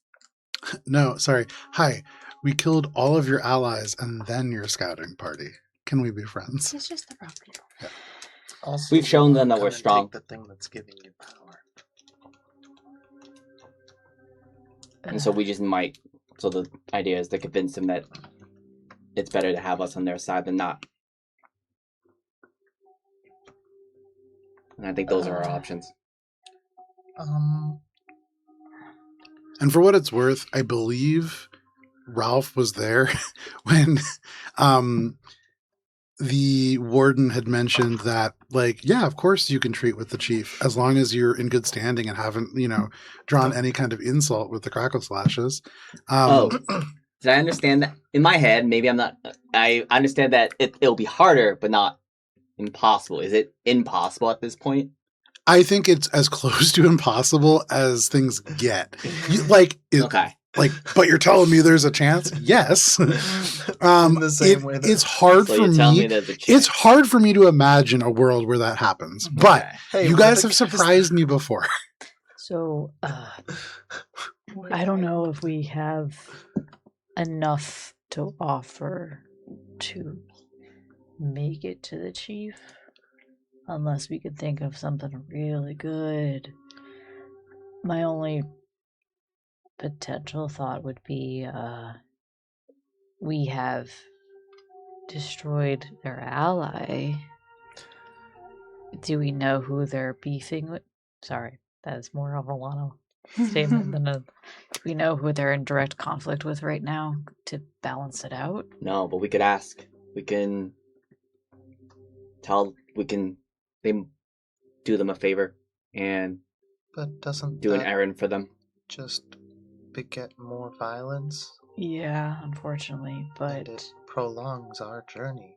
it does. Yeah. We're not sneaking. That's the thing. It's We're not sneaking. We're not sneaking.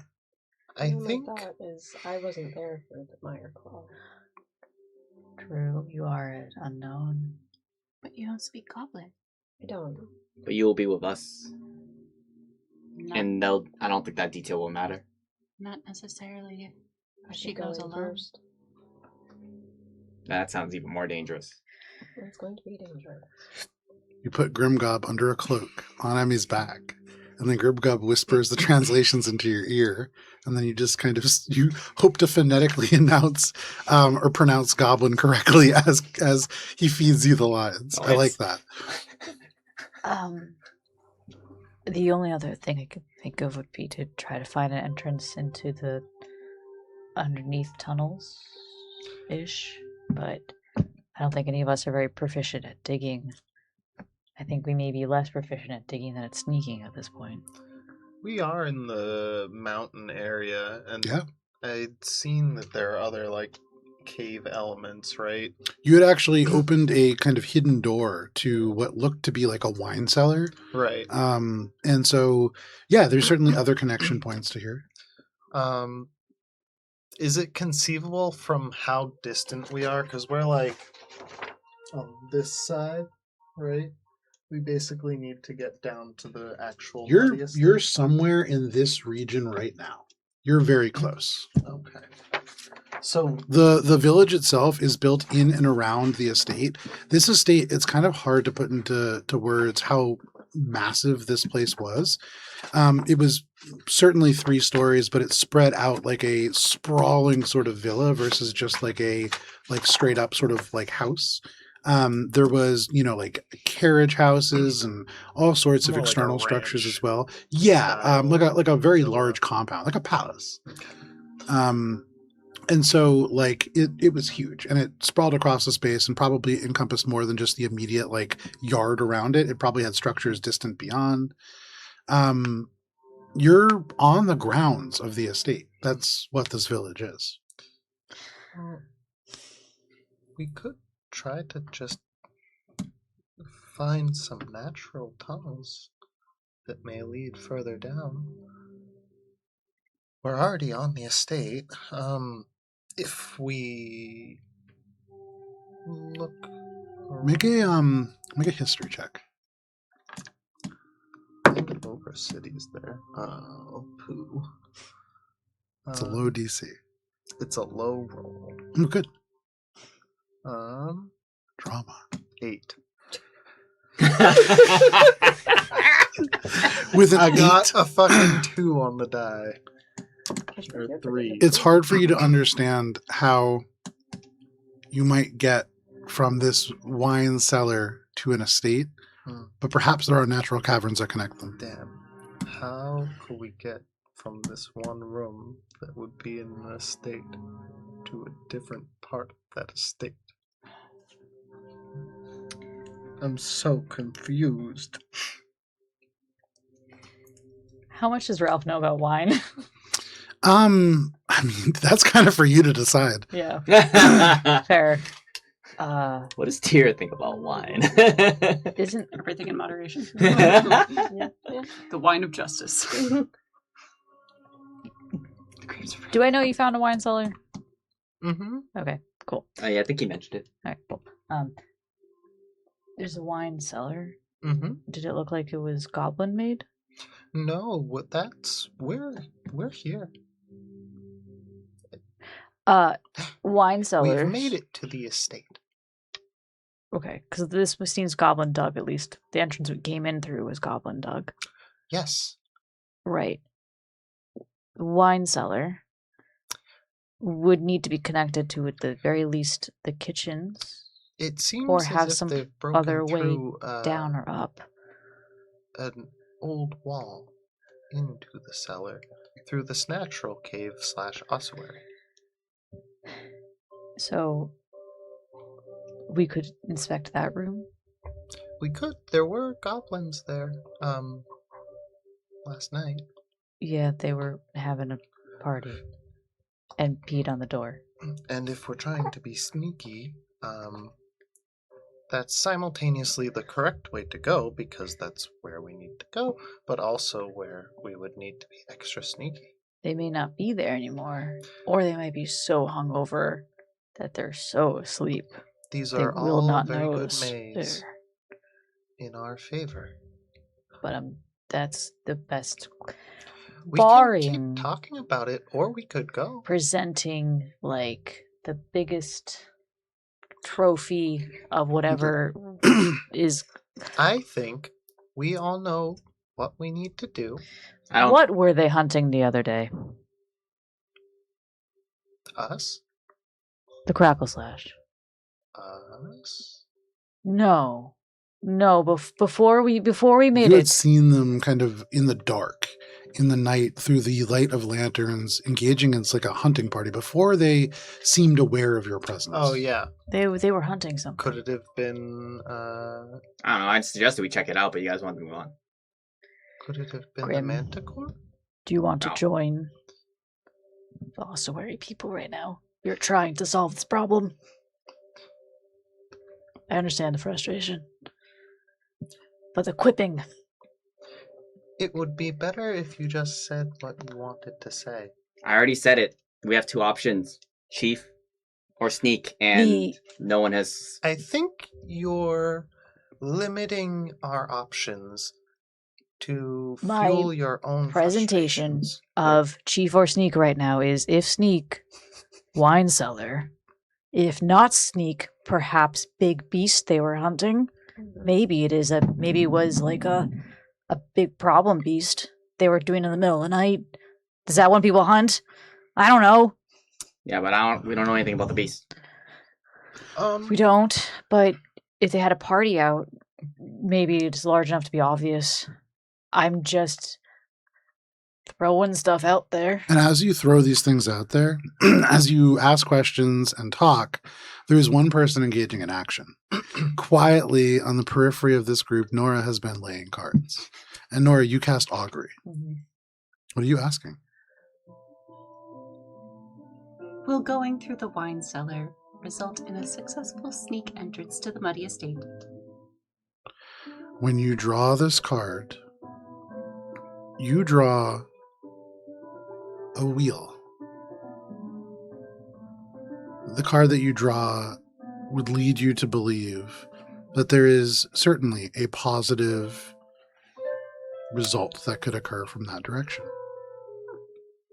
It's not a strong positive, but a positive nonetheless. Better than mixed results?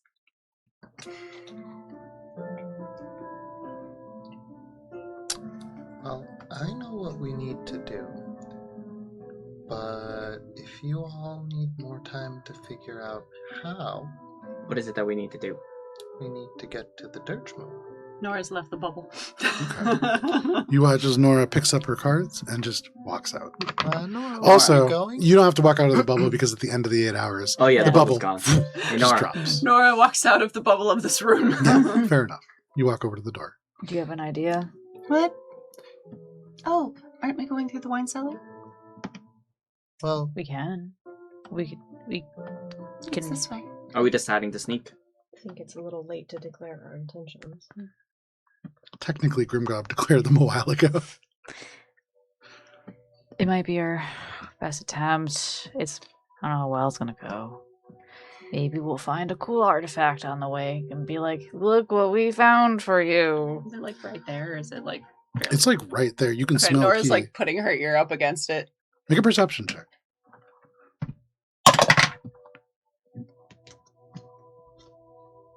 That's right. I only had one to that. 15. With the 15, as you sort of listen, you don't hear anything. I think it's fine. Someone's peeing really quietly.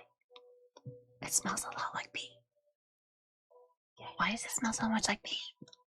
Supposedly somebody came and peed last night. They were having a party. On a door? Well, when people get drunk, That's fair. Anyway, this is the door. We should go through it. There's a little notch where you can kind of put your fingers in and slide the stone aside. Are you doing that, Nora? She just puts her fingers there. Grimgob doesn't want to go yet. It's fine. Seems like we decided to sneak. I can cast silence. You're saying it's fine, but I don't think you're meaning it. We'll attempt to sneak for as long as we can. And maybe we can figure out some more information we can use to improve our standing. Yeah, maybe there's a tall barrel.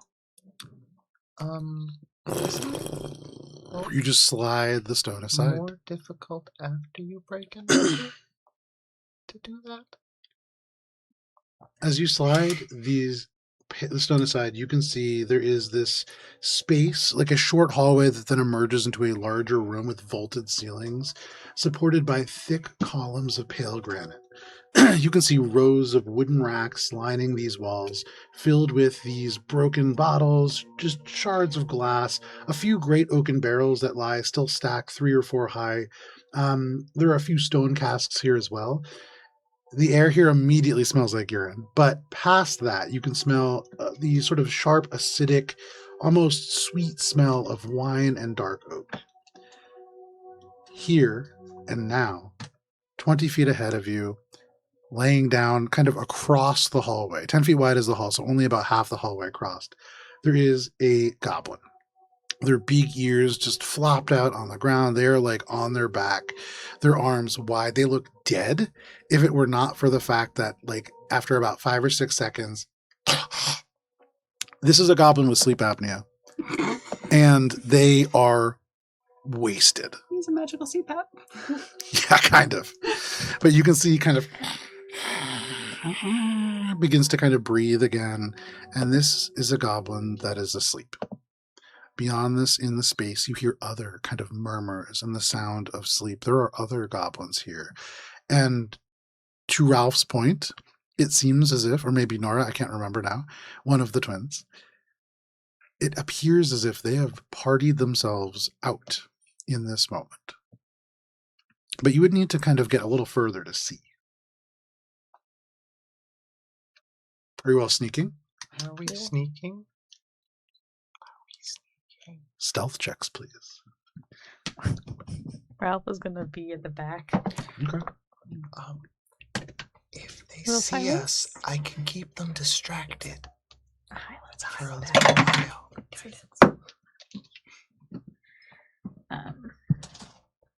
Who did you guidance? Yeah, I got to find Heavy it. armor. That makes sense.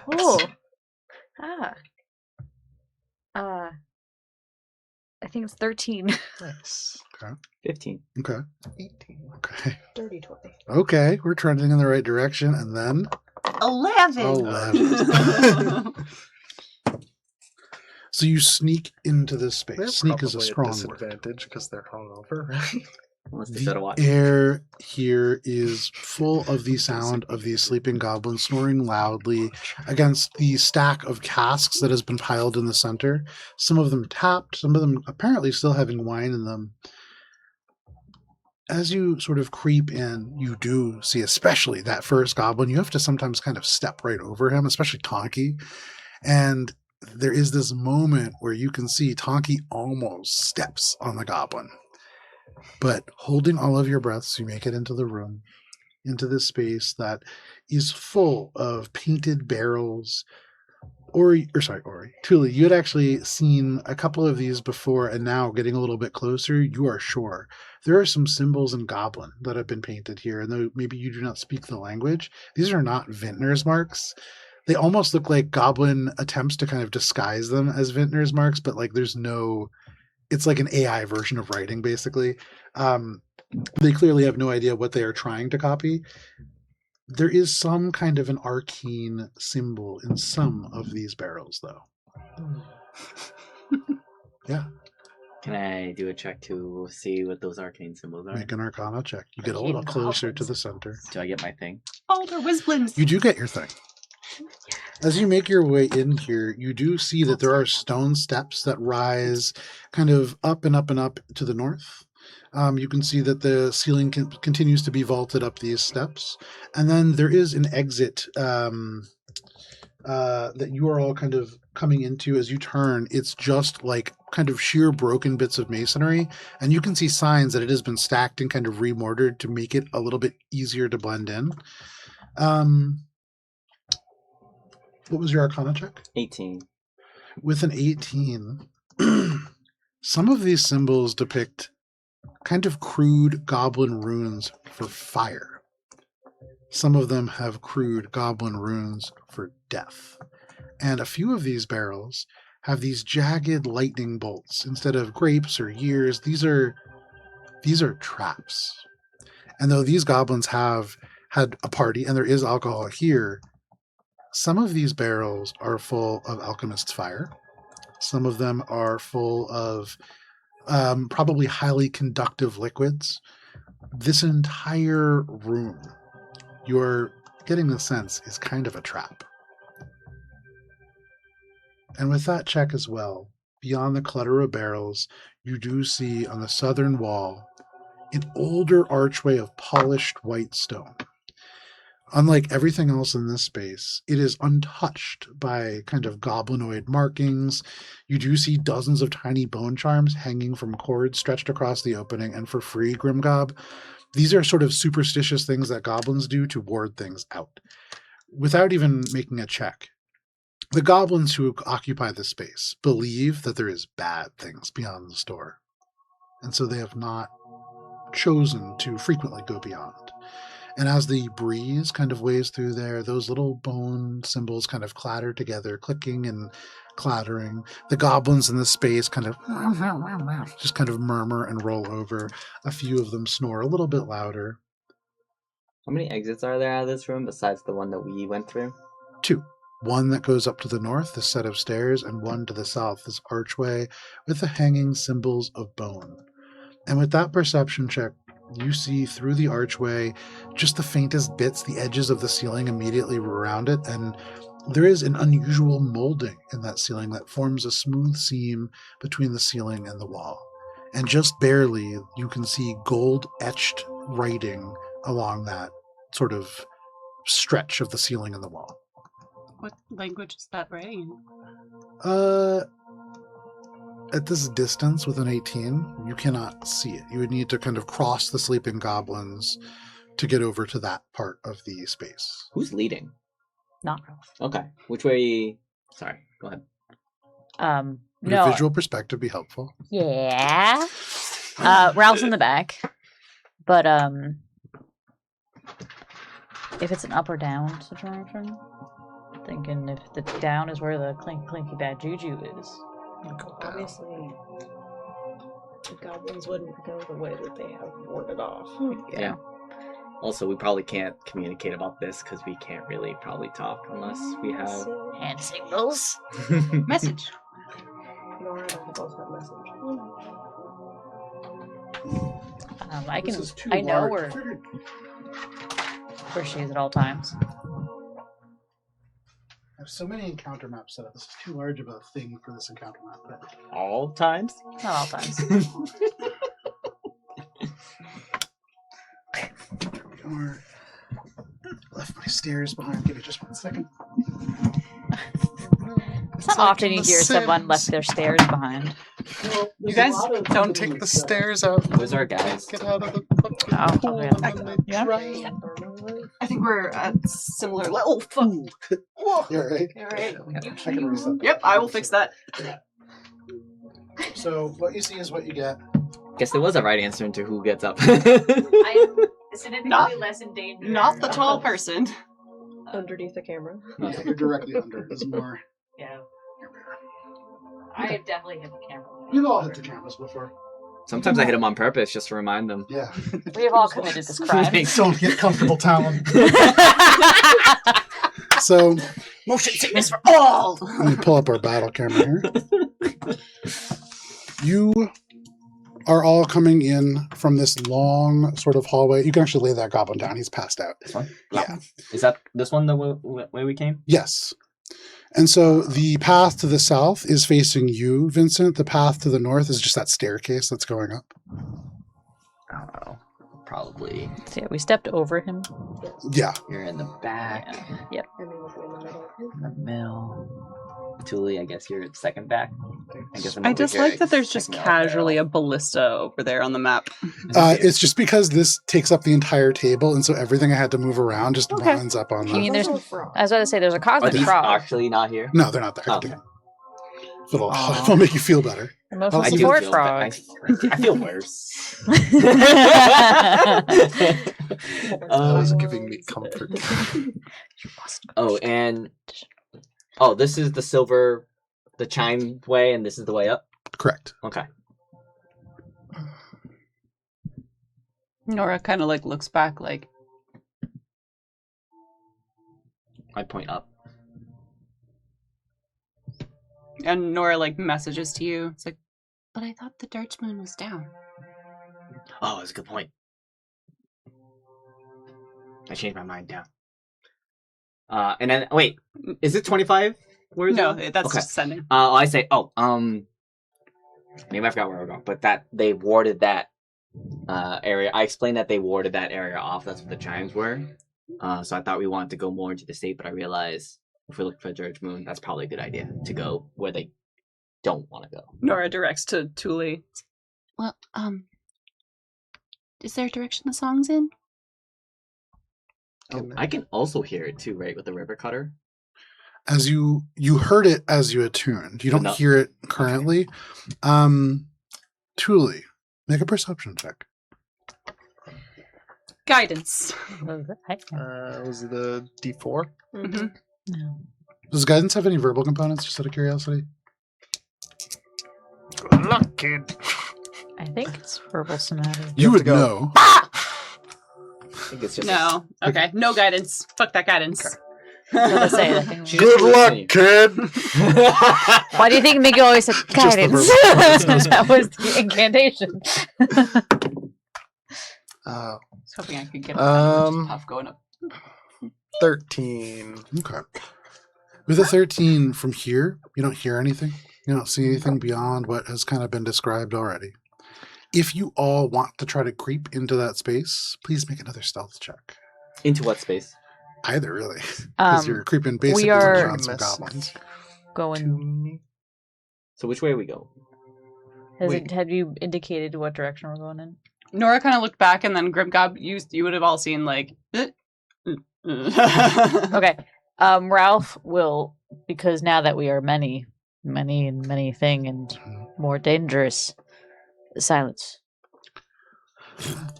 Suddenly you cast the spell, and the feeling of the air flowing through the room changes. It swallows up noise that passes through there. And so it's almost as if somebody puts an earmuff on you, like in front of you. Like there's just not sound coming through there.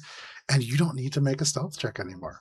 The area of silence covers the group of goblins that are resting in the center. And as you've already bypassed the one sleeping behind you, you can just continue to sneak along. Now with like the comfort of silence. Sure. Clumsy Nora decides to who's rolled 4 stealth checks, decides to quick inspect the symbols associated with the warding. Make an Arcana check. I want to see if there's anything that I can honor the goblins with by taking. Make an investigation check. Dirty 20. With a dirty 20, as you look at the symbology around these kind of tiny bone charms, there is a warding nature to them, Dice are cool. but the charms themselves are not magical, and there's nothing inscribed in them. It really is just kind of like protective markings. More interesting to you is behind them. This molding, it is not a language that is carved into it. There are bars and there are notes. It's music. Tuli, there's music over here. Message. Beyond the sort of molding that you notice, now that you kind of peer in and see, before kind of passing the charms, you can see in the dark room beyond, the stonework here changes immediately. Every single block has been carefully fitted, every archway perfectly balanced. The walls, you can see painted murals that have faded with time, but overflowing goblets, flowing vineyards, and masked musicians decorating the walls here. Moisture has taken the color, time has taken the vibrancy. The smell has also changed. The sharp bite of chemicals that you smelled in the room beyond, likely attributed to the barrels full of non-wine-related substances, fades. And in this space, through the kind of charms, you smell old oak, dried cork, and the faint ghost of rich red wine. Almost all of the racks lie empty, but here and there on the highest shelves, there are a few bottles that you can see kind of glinting in the darkness. You also see there is, almost hidden in this space, a metal plate on the wall. It is shaped like a dinner plate. And in Goblin, you read Goblin, correct? There is some language. Is this in this room that you're Yes. describing? Okay, so we're all in this room now. I imagine you're kind of like on the edge and you haven't passed through the bone charms, but Nora was like investigating the charms and then just saw more beyond that. Okay. Any of you can kind of slide under these charms if you wish. Nora, like, sees Grimgob, like, sidle up beside her and says, I can't quite read the goblin on the plate. If you read it, just kind of tug on my sleeve and then I can message you and you can respond. I read it. It is just a dinner plate that says, to the kitchens. And next to it, on the left-hand side, just a blank wall. But the blank wall, sized perfectly for a door.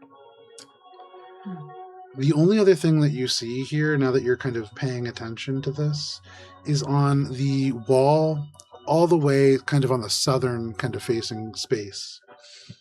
There is a shelf of glass bottles of various sizes, and all of them do have various amounts of liquid in them. None of them are corked or anything like that. They do look like wine bottles, but sort of an odd wall.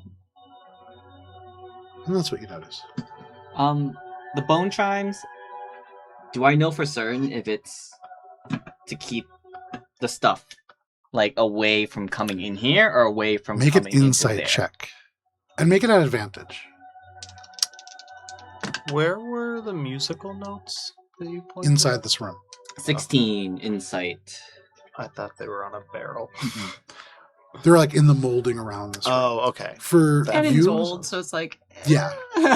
Like actually, I thought like it was looks around like the molding of the barrel in gold. I after it was those are actually like fancy. gold leaf was pressed into it. So it's like real nice.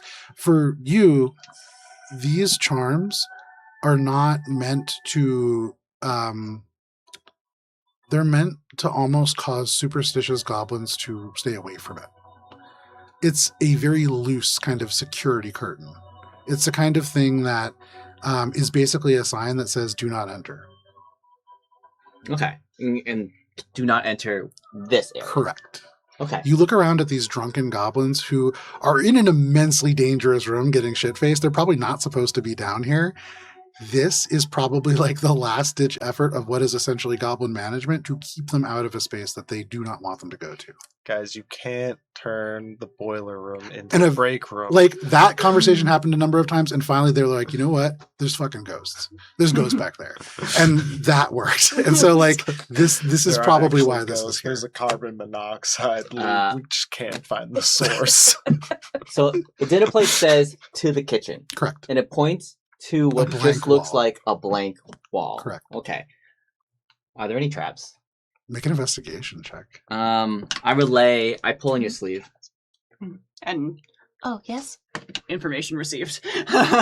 Investigation is dirty 20, but I tell you what it says. Let me check for trap, and then I say, the bone charms I think are to keep the superstitions, goblins away. Basically, keep out the riffraff. They're Noracle bones. Yeah. you all like just you don't like hear the conversation. You just see Nora get like really irritated. Dirty 20 for investigation for traps. There's no traps in this room. You see no tripwires. The goblins have really taken great length to like trap almost every available surface in the places that you've been. And here there's almost nothing. You see this molding, you see these bottles. And as you investigate these bottles, kind of looking for tripwires, you touch one and it doesn't move.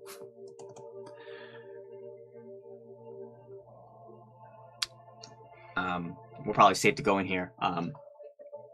Do we see Grimgob just touch a tripwire? It's not a tripwire, it's a bottle. It's like a bottle, like a That's wine like bottle, glued half to- full of water. glued It in? feels almost like it's glued. It doesn't move. It feels like it's almost a part of this shelf. Alright, I want to look at the arrangement of the bottles that are left and see if I can make out any type of puzzle. Or... While he's doing that, Nora like gestures everyone forward. Yeah. So that we We can should all go enter through. the room. You all kind of duck under these curtains of bones. Is anybody not entering the room? Okay. So the silence is really only here Mhm. Mhm. because it's a 20-foot bubble. So once we cross under, you'll get this. You'll just know we're no And how longer in long it. does it last? An hour? Yeah. So you have a good amount of time. Well, I think so. I think silence might be enough of a buffer for the sleeping time. So they can't hear anything that we say out here because it hits it. But like, if you, and I mean it's kind of near the stairs, but I don't know how thin the walls are. I wouldn't yell. I explain. Alright. Okay, so those bone charms, that's to keep out the goblin riffraff. So I'm pretty sure we're going into areas where the more prestige goblin can go. But that plate says to the kitchen, and there's no door there. But some of these bottles can't move, so I think it might be a mechanism to open that door that is hidden. And then I go to inspect the bottles to see if there's any. How many bottles are there? Probably not probably. There's 24 of them. Are they? What are the? Are they all the same? Are there No. any difference between them? Different sizes, different amounts of liquid. Yeah. Nora looks up at the music staff at the different levels of bottles. I'm sure she's seen somebody in the market. Oh, for stalls with, sure. playing Absolutely. glasses. Spoons and glasses. Yeah, 1000%. Is that this? Washboard. As you look at this and you look at these shapes of these bottles, the liquid levels are all very different. Mm-hmm. And none of them are corked. It's music. It's a musical lock. Yeah, I've I been looking up at the. Can't read musical notation though, and I don't know. But Tuli, which is which. you can. And as you look up, make a history check at advantage. You can read these notes. That's no problem. That is history. 19. Nice. With a 19, not only can you read these notes, you can read the melody through these gold etchings. A, G, E, D, E, G, A. You can kind of almost hear in a very unique talent that you have. So proficient with music are you can almost kind of hear this song. And you're sure in this moment it's meant to be played on some kind of a stringed instrument. And all at once, there is a very famous song from history called Rain Upon an Empty Cask. It was the song associated with the Velmeyer estate, a place storied in history, lost to time, the seat of a famous bard. It is the song that would be played upon arrival of visitors as servants poured the legendary wines of this estate for those who had come to enjoy it. So we have entered the Velmeyer estate, which is now known as the Muddy Estate, it seems. It would seem. Is the Velmeyer name well known or associated with anything that may, with the knowledge that I now have, conceivably be as part of an influence of the Dirge Moon? It would be hard to imagine a world where a bard who is not famous necessarily, although I would say kind of this is the kind of person that certain certain bards are like, this is the best bard who's ever lived, and they just didn't get their due. There's certainly like a cult following of them, but they're not like famous. Problematic bard. They didn't live their full life. Okay. And so, they never really got to rise to prominence. So like one of those Buddy Holly types. Guy at 28. I like that. Yeah, he's part of the 28 club. Or she. But it strikes you that you've heard of this music. This is somebody who has had an impact on the world. And within all of this, does it strike me that this bottle setup here that Nora is now saying is music, does that have to do with the music up here? You can see that everything that you would need to play the melody that is written around the room exists within these bottles. But you also said that it would be played on a string. It's designed for a string Okay, instrument. but you can still play it on the bottles. Easy peasy. Music notes. Okay.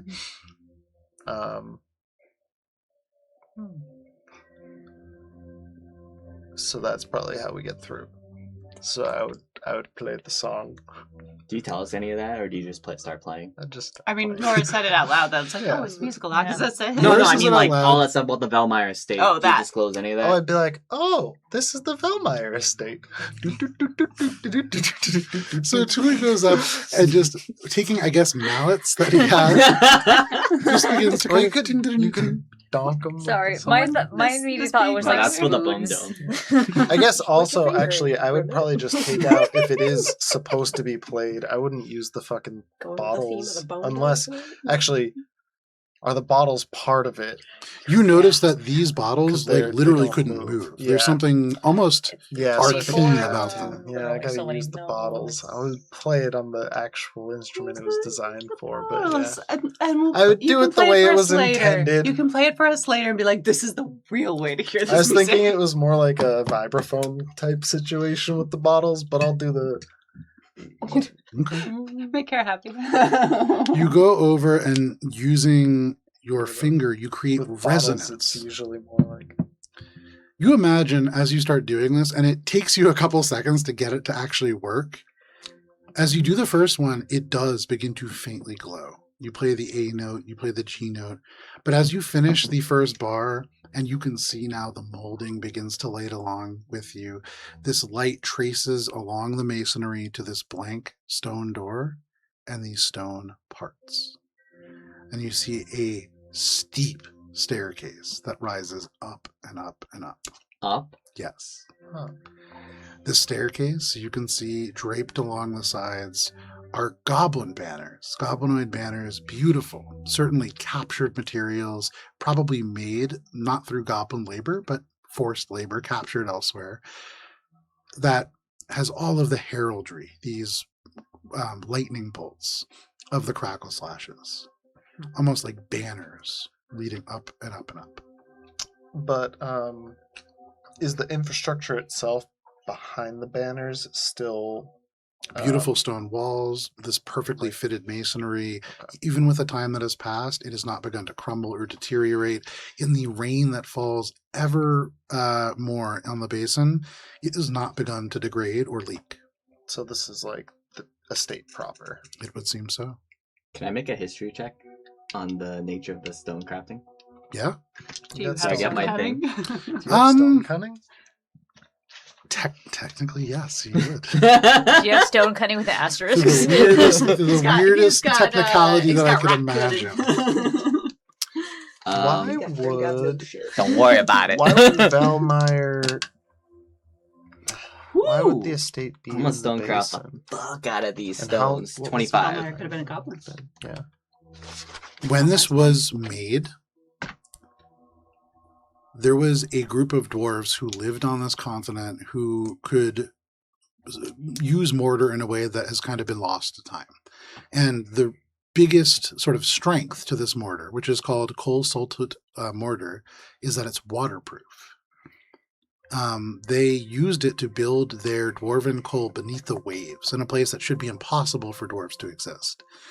ultimately, the coal fell to the waves, and so whether or not it was a wise decision in the long run, for scholars to debate. But What's it called? Coal saltut mortar. Oh, holy shit! This is And coal saltut. Holy if you more. speak And I started to Dwarven- geek out about stones. If you speak Dwarvish, coal saltut translates to citadel salt. Who knows? But the space now lies open to you. You can see this staircase that goes up and up and up. Stories. 3 stories. Oh, weird. Is there any way to go down? Like, is there like a hidden way to go down? Sometimes first you must go up to go down. You don't see a way to go down here. Something about this staircase is quite odd. There's something, this direct line, This is a service entrance. it feels sort of like that. Yeah, this is probably Tuli would say, "Oh, this must have been a servant passage for welcoming guests into the estate. It would allow them to bring wine right at the entrance, so this probably leads right to the foyer." Now this is an adventure that I signed up for. And Nora like starts going up the stairs. We should be cautious. The goblin markings indicate that they are aware of this space, and we were supposed to be going down, but this goes up. It's a magical estate that's hidden below mountains. There's probably hundreds of other passageways. I will point out that if I were a goblin and I found a hidden door and I put all my fun, looted treasures, we are probably either heading towards where someone very important is, or they keep a lot of important things. Maybe the book? I think we're headed towards the kitchen because that's what the dinner plate said. Directly, yes, we're headed towards the kitchen. But guys, it's a buried estate with hidden treasure inside. We need to go in. We don't need. We need to go in. I mean, there's no other way to go. I agree. We need to go in. We gotta go in. Please, Well, I mean- I don't disagree. I want to go in, let's go. but I think Ralph has a point as well. We need to be careful because if we're going up there, it's probably going to be very dangerous. We will go. Do you want the clanky person with a shield in front? Because good shield, bad clanky. I mean, you're gonna be clanky either front or back, so might as well have you in front so they can hit you instead of me. Oh. Yeah. Yeah, Ralph will go towards the front with their shield up. It has taken 21 sessions to learn marching order, but we've got it. Nora's like, Do you want to go in front of me? You can go in front of me, but if you get hit by a ballista, I'm not taking. I'm not.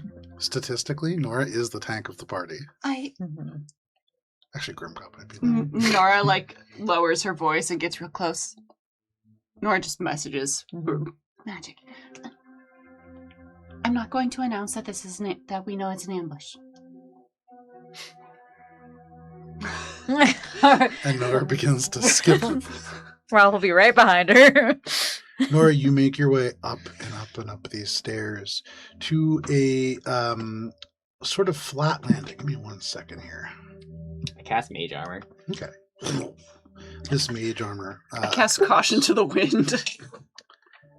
You get up to the very top of the staircase, and there is a narrow, not all of you can fit on this kind of 10-foot wide landing in front of what looks like almost like a stained glass window, though it is fairly dark. It's not to the outside. And in fact, Tuli, you recognize that this is not a window at all. This is a servant's entrance door disguised to look like a window. If you've ever been to the Rockefeller estate, they have like skylights that are, they look like it's the top level, but there's a whole servant's level up above, so that it's like an artificial skylight to make it seem like they're not even there. Incredibly rude. Yeah, What happened to the door behind us when we went up? Did it close behind us? not yet. Okay. At the top of the space, the skylight is in front of you, or sorry, not skylight, the stained glass is in front of you. You can kind of put your faces up and peer through, and in the space beyond, you are looking at this sort of beautiful landing. And if you look up, you can see what was at one point a stained glass skylight, though that has been shattered down. You can see huge hunks of earth that have fallen in this landslide and covered this skylight and the roof of the estate. And you recognize you are on the top floor. This is a servant's entrance express from the wine cellar to the top floor of the estate. Now we can go down. Through the stained glass, you can see mud has kind of run through the windows, through that skylight, on the northern and western walls. And you can see that's sort of it through the stained glass, but you can see that this is on a track. You can just slide the stained glass aside. So Nora and I are at the front. I'm assuming we're the ones kind of peering through. Mhm. Can we see any signs of like goblins immediately? Like, are there anything on the wall or structures? Are you going in, or are you kind of Yes. looking from a distance? I think Ralph would start to like look through the stained glass, and Nora just It opens slides. the door. And Nora just takes a couple of quick steps in. Make an investigation check. Natural 20. Ooh. Nora, with a natural 20, aside from the broken bits of glass and the dirt and the mud, there is not a sign of goblins. No footprints, no nothing, but you hear goblins. This room is designed to look incredibly safe, and there's nothing in here, but you hear something waiting for you in the door beyond. You recognize that you are standing, though this is a fairly large room, this is the top landing to a staircase, and you can look from your hidden entrance to the south. There are stairs going down. On the sort of eastern wall, where you can see a door, you hear goblins on the other side. They're hushed voices, and there's a lot of them. This whole place was set up so that they could ambush people moving in and thinking it was empty. Magic has been used to sweep footprints aside. You imagine that you are standing in the heart of what is probably the most occupied part of the Crackle-slash sort of camp in this estate. The warden had said that they don't go to the lower parts.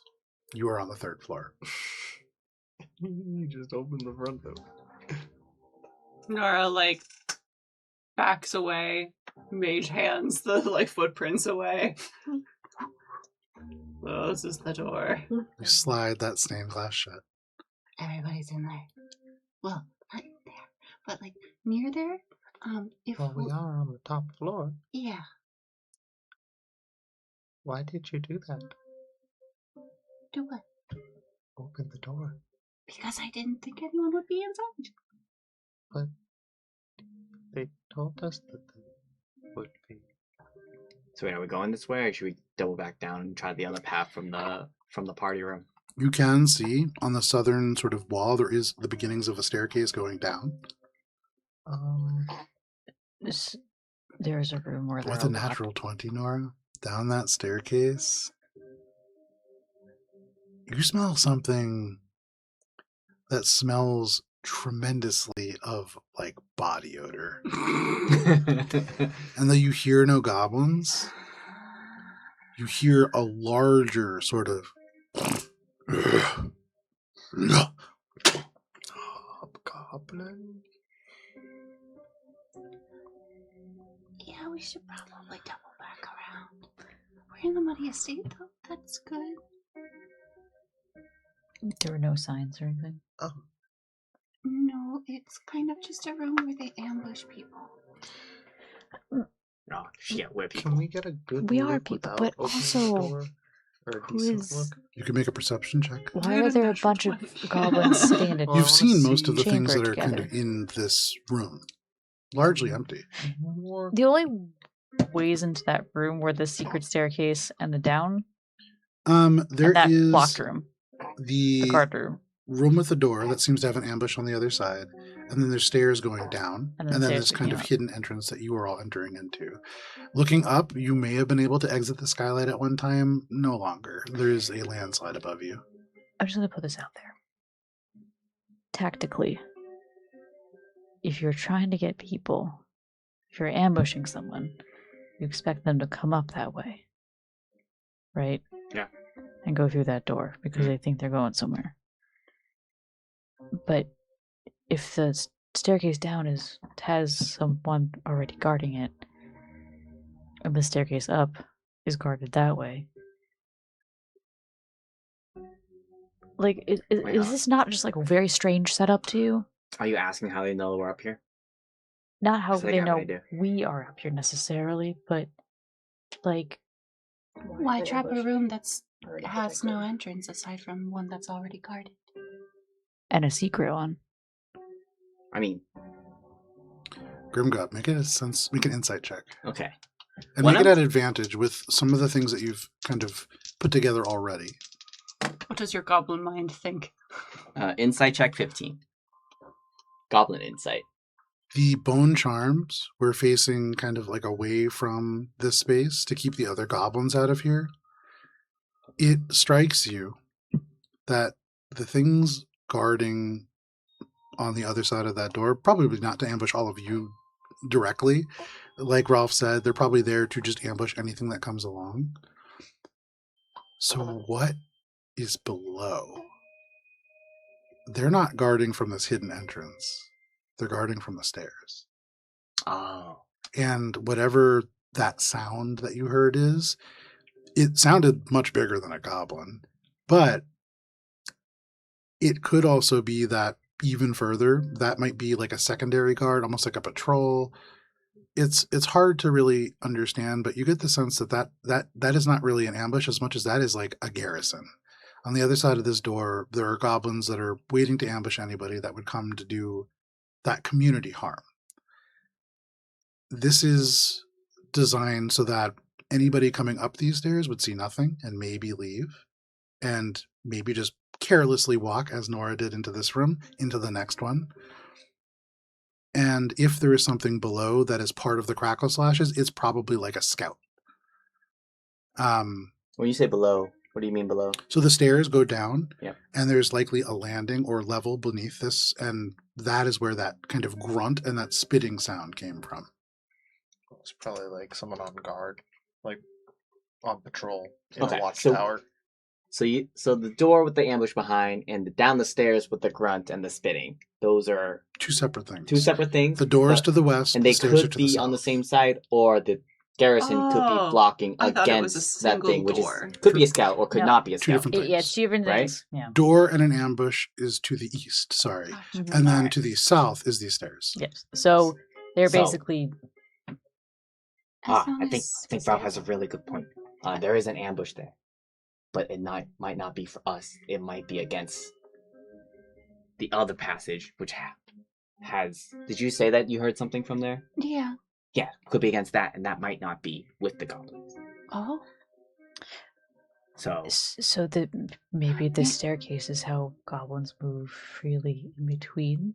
And avoid the other staircase. Yeah. Oh, we should maybe take care of the thing that's blocking their path from deeper in the estate, and maybe they'll be happy. Or pissed. yeah, but either way, maybe that if luck is on our side, we go that way. We could not encounter any goblins, and that actually might be the way deeper into the estate for them. Alright, okay. Like once more, but quietly, with intent. Make a stealth check as you all head towards the lower staircase. You step into this muddy Oh, room, all of us? assuming that you're all going. Yeah. You don't have to go. Yes. Do you have any other dice that you would like to use instead? Yes. Too late. 12. Okay. 9. Nice. We're getting into combat, aren't we? 3. Interesting. 15. Okay, we like this. Also 15. You all squelch through this space. Try as you might, this is the muddy estate, and it lives up to its name. As you get to the top of this space, below you, you hear a voice speak out in Goblin, in a hushed tone. I hear ghosts again.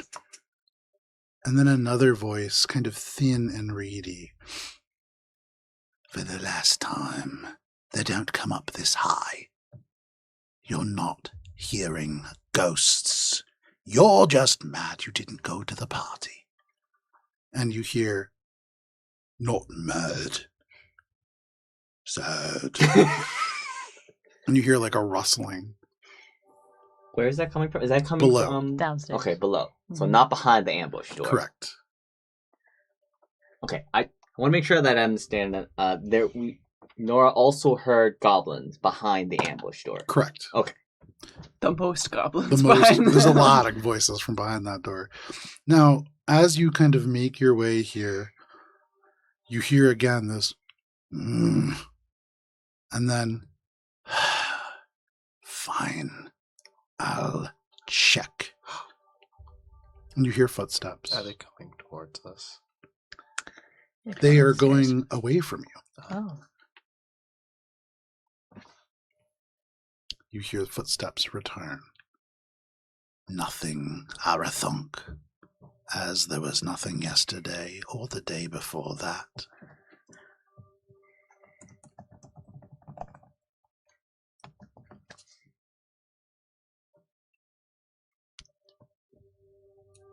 Can we take note of which way he walked to check? Yeah. Okay. When they were walking, they seemed to be walking a little bit to the south and kind of thinking about this sort of circular nature of the staircase, probably heading to check a lower level. It strikes you that you are probably standing in like a stairwell, and each landing one of the floors, but from this place, you could access any floor of the Muddy Estate. Nora begins to creep a little bit forward and is readying another casting of her favorite spell now, sleep. Okay. And she will hold it until she sees the two below. Nora, you hold this spell. You take a couple steps down. You take a couple steps down. You have to wind around. And then as you come down to the second floor landing, you see this landing also once featured stained glass windows, but they are now dark and covered with earth on the sides of the walls. Glass is shattered across the floor, and it reflects the ceiling. It reflects a doorway that kind of heads off into the east, into the second floor of this estate. And you see a couple of boxes. There are shadows behind the staircase that would be a place that somebody could hide. You hold the sleep spell, but in this moment, all that you see is a few boxes, the stairwell, the broken glass, and a massive black tarp, kind of spread across a number or jumble of different things. Nora tries to crane her neck to see around the tarp or behind the stairs. You kind of crane your neck to see behind the stairs, and you can see where the stairs would descend. There's a huge piece, like somebody has stripped a side of a tree away and laid it across the downward stairs. A goblin might, you kind of look back at Grimgob might be able to jam his little body into the crack and get into the stairway below. But this is like somebody laid a tree across it. We have a And the donkey, not wood- concerned. The wood looks unusual. Oh, that's concerning. If you want to get a little bit closer, you can make a nature check. Nope, still hold and sleep for look for gobos. Okay, still holding the sleep spell. You look for gobos. You make your way in here, and you can see just this door that opens up to the second floor, and this thing kind of covering the stairs below. And nothing near the staircase, nothing behind the tarps. Are you getting close to the staircase? I mean, I'm on it, and so I guess to see if there's anyone. Sure. Are any of you doing anything as Nora makes their way into the landing? Is she trying to cast? Sorry. Oh, Does it look like she's trying to cast sleep? Yeah, you can see that Okay. she's like kind of holding the spell. Does it seem like she should have encountered the goblins by now? Yeah. Okay, what I would like to do is use minor illusion and make like a spooky ghost sound, but not in the direction of Nora, but I want Okay. to kind of like throw it. My intent here is to try to get them to like It's gotta be say something Sure. to help her within find 30 them. it's gotta be Absolutely. within 30 feet of us. So you cast this spell. Make a deception check. And make it at advantage. I'm a spooky ghost.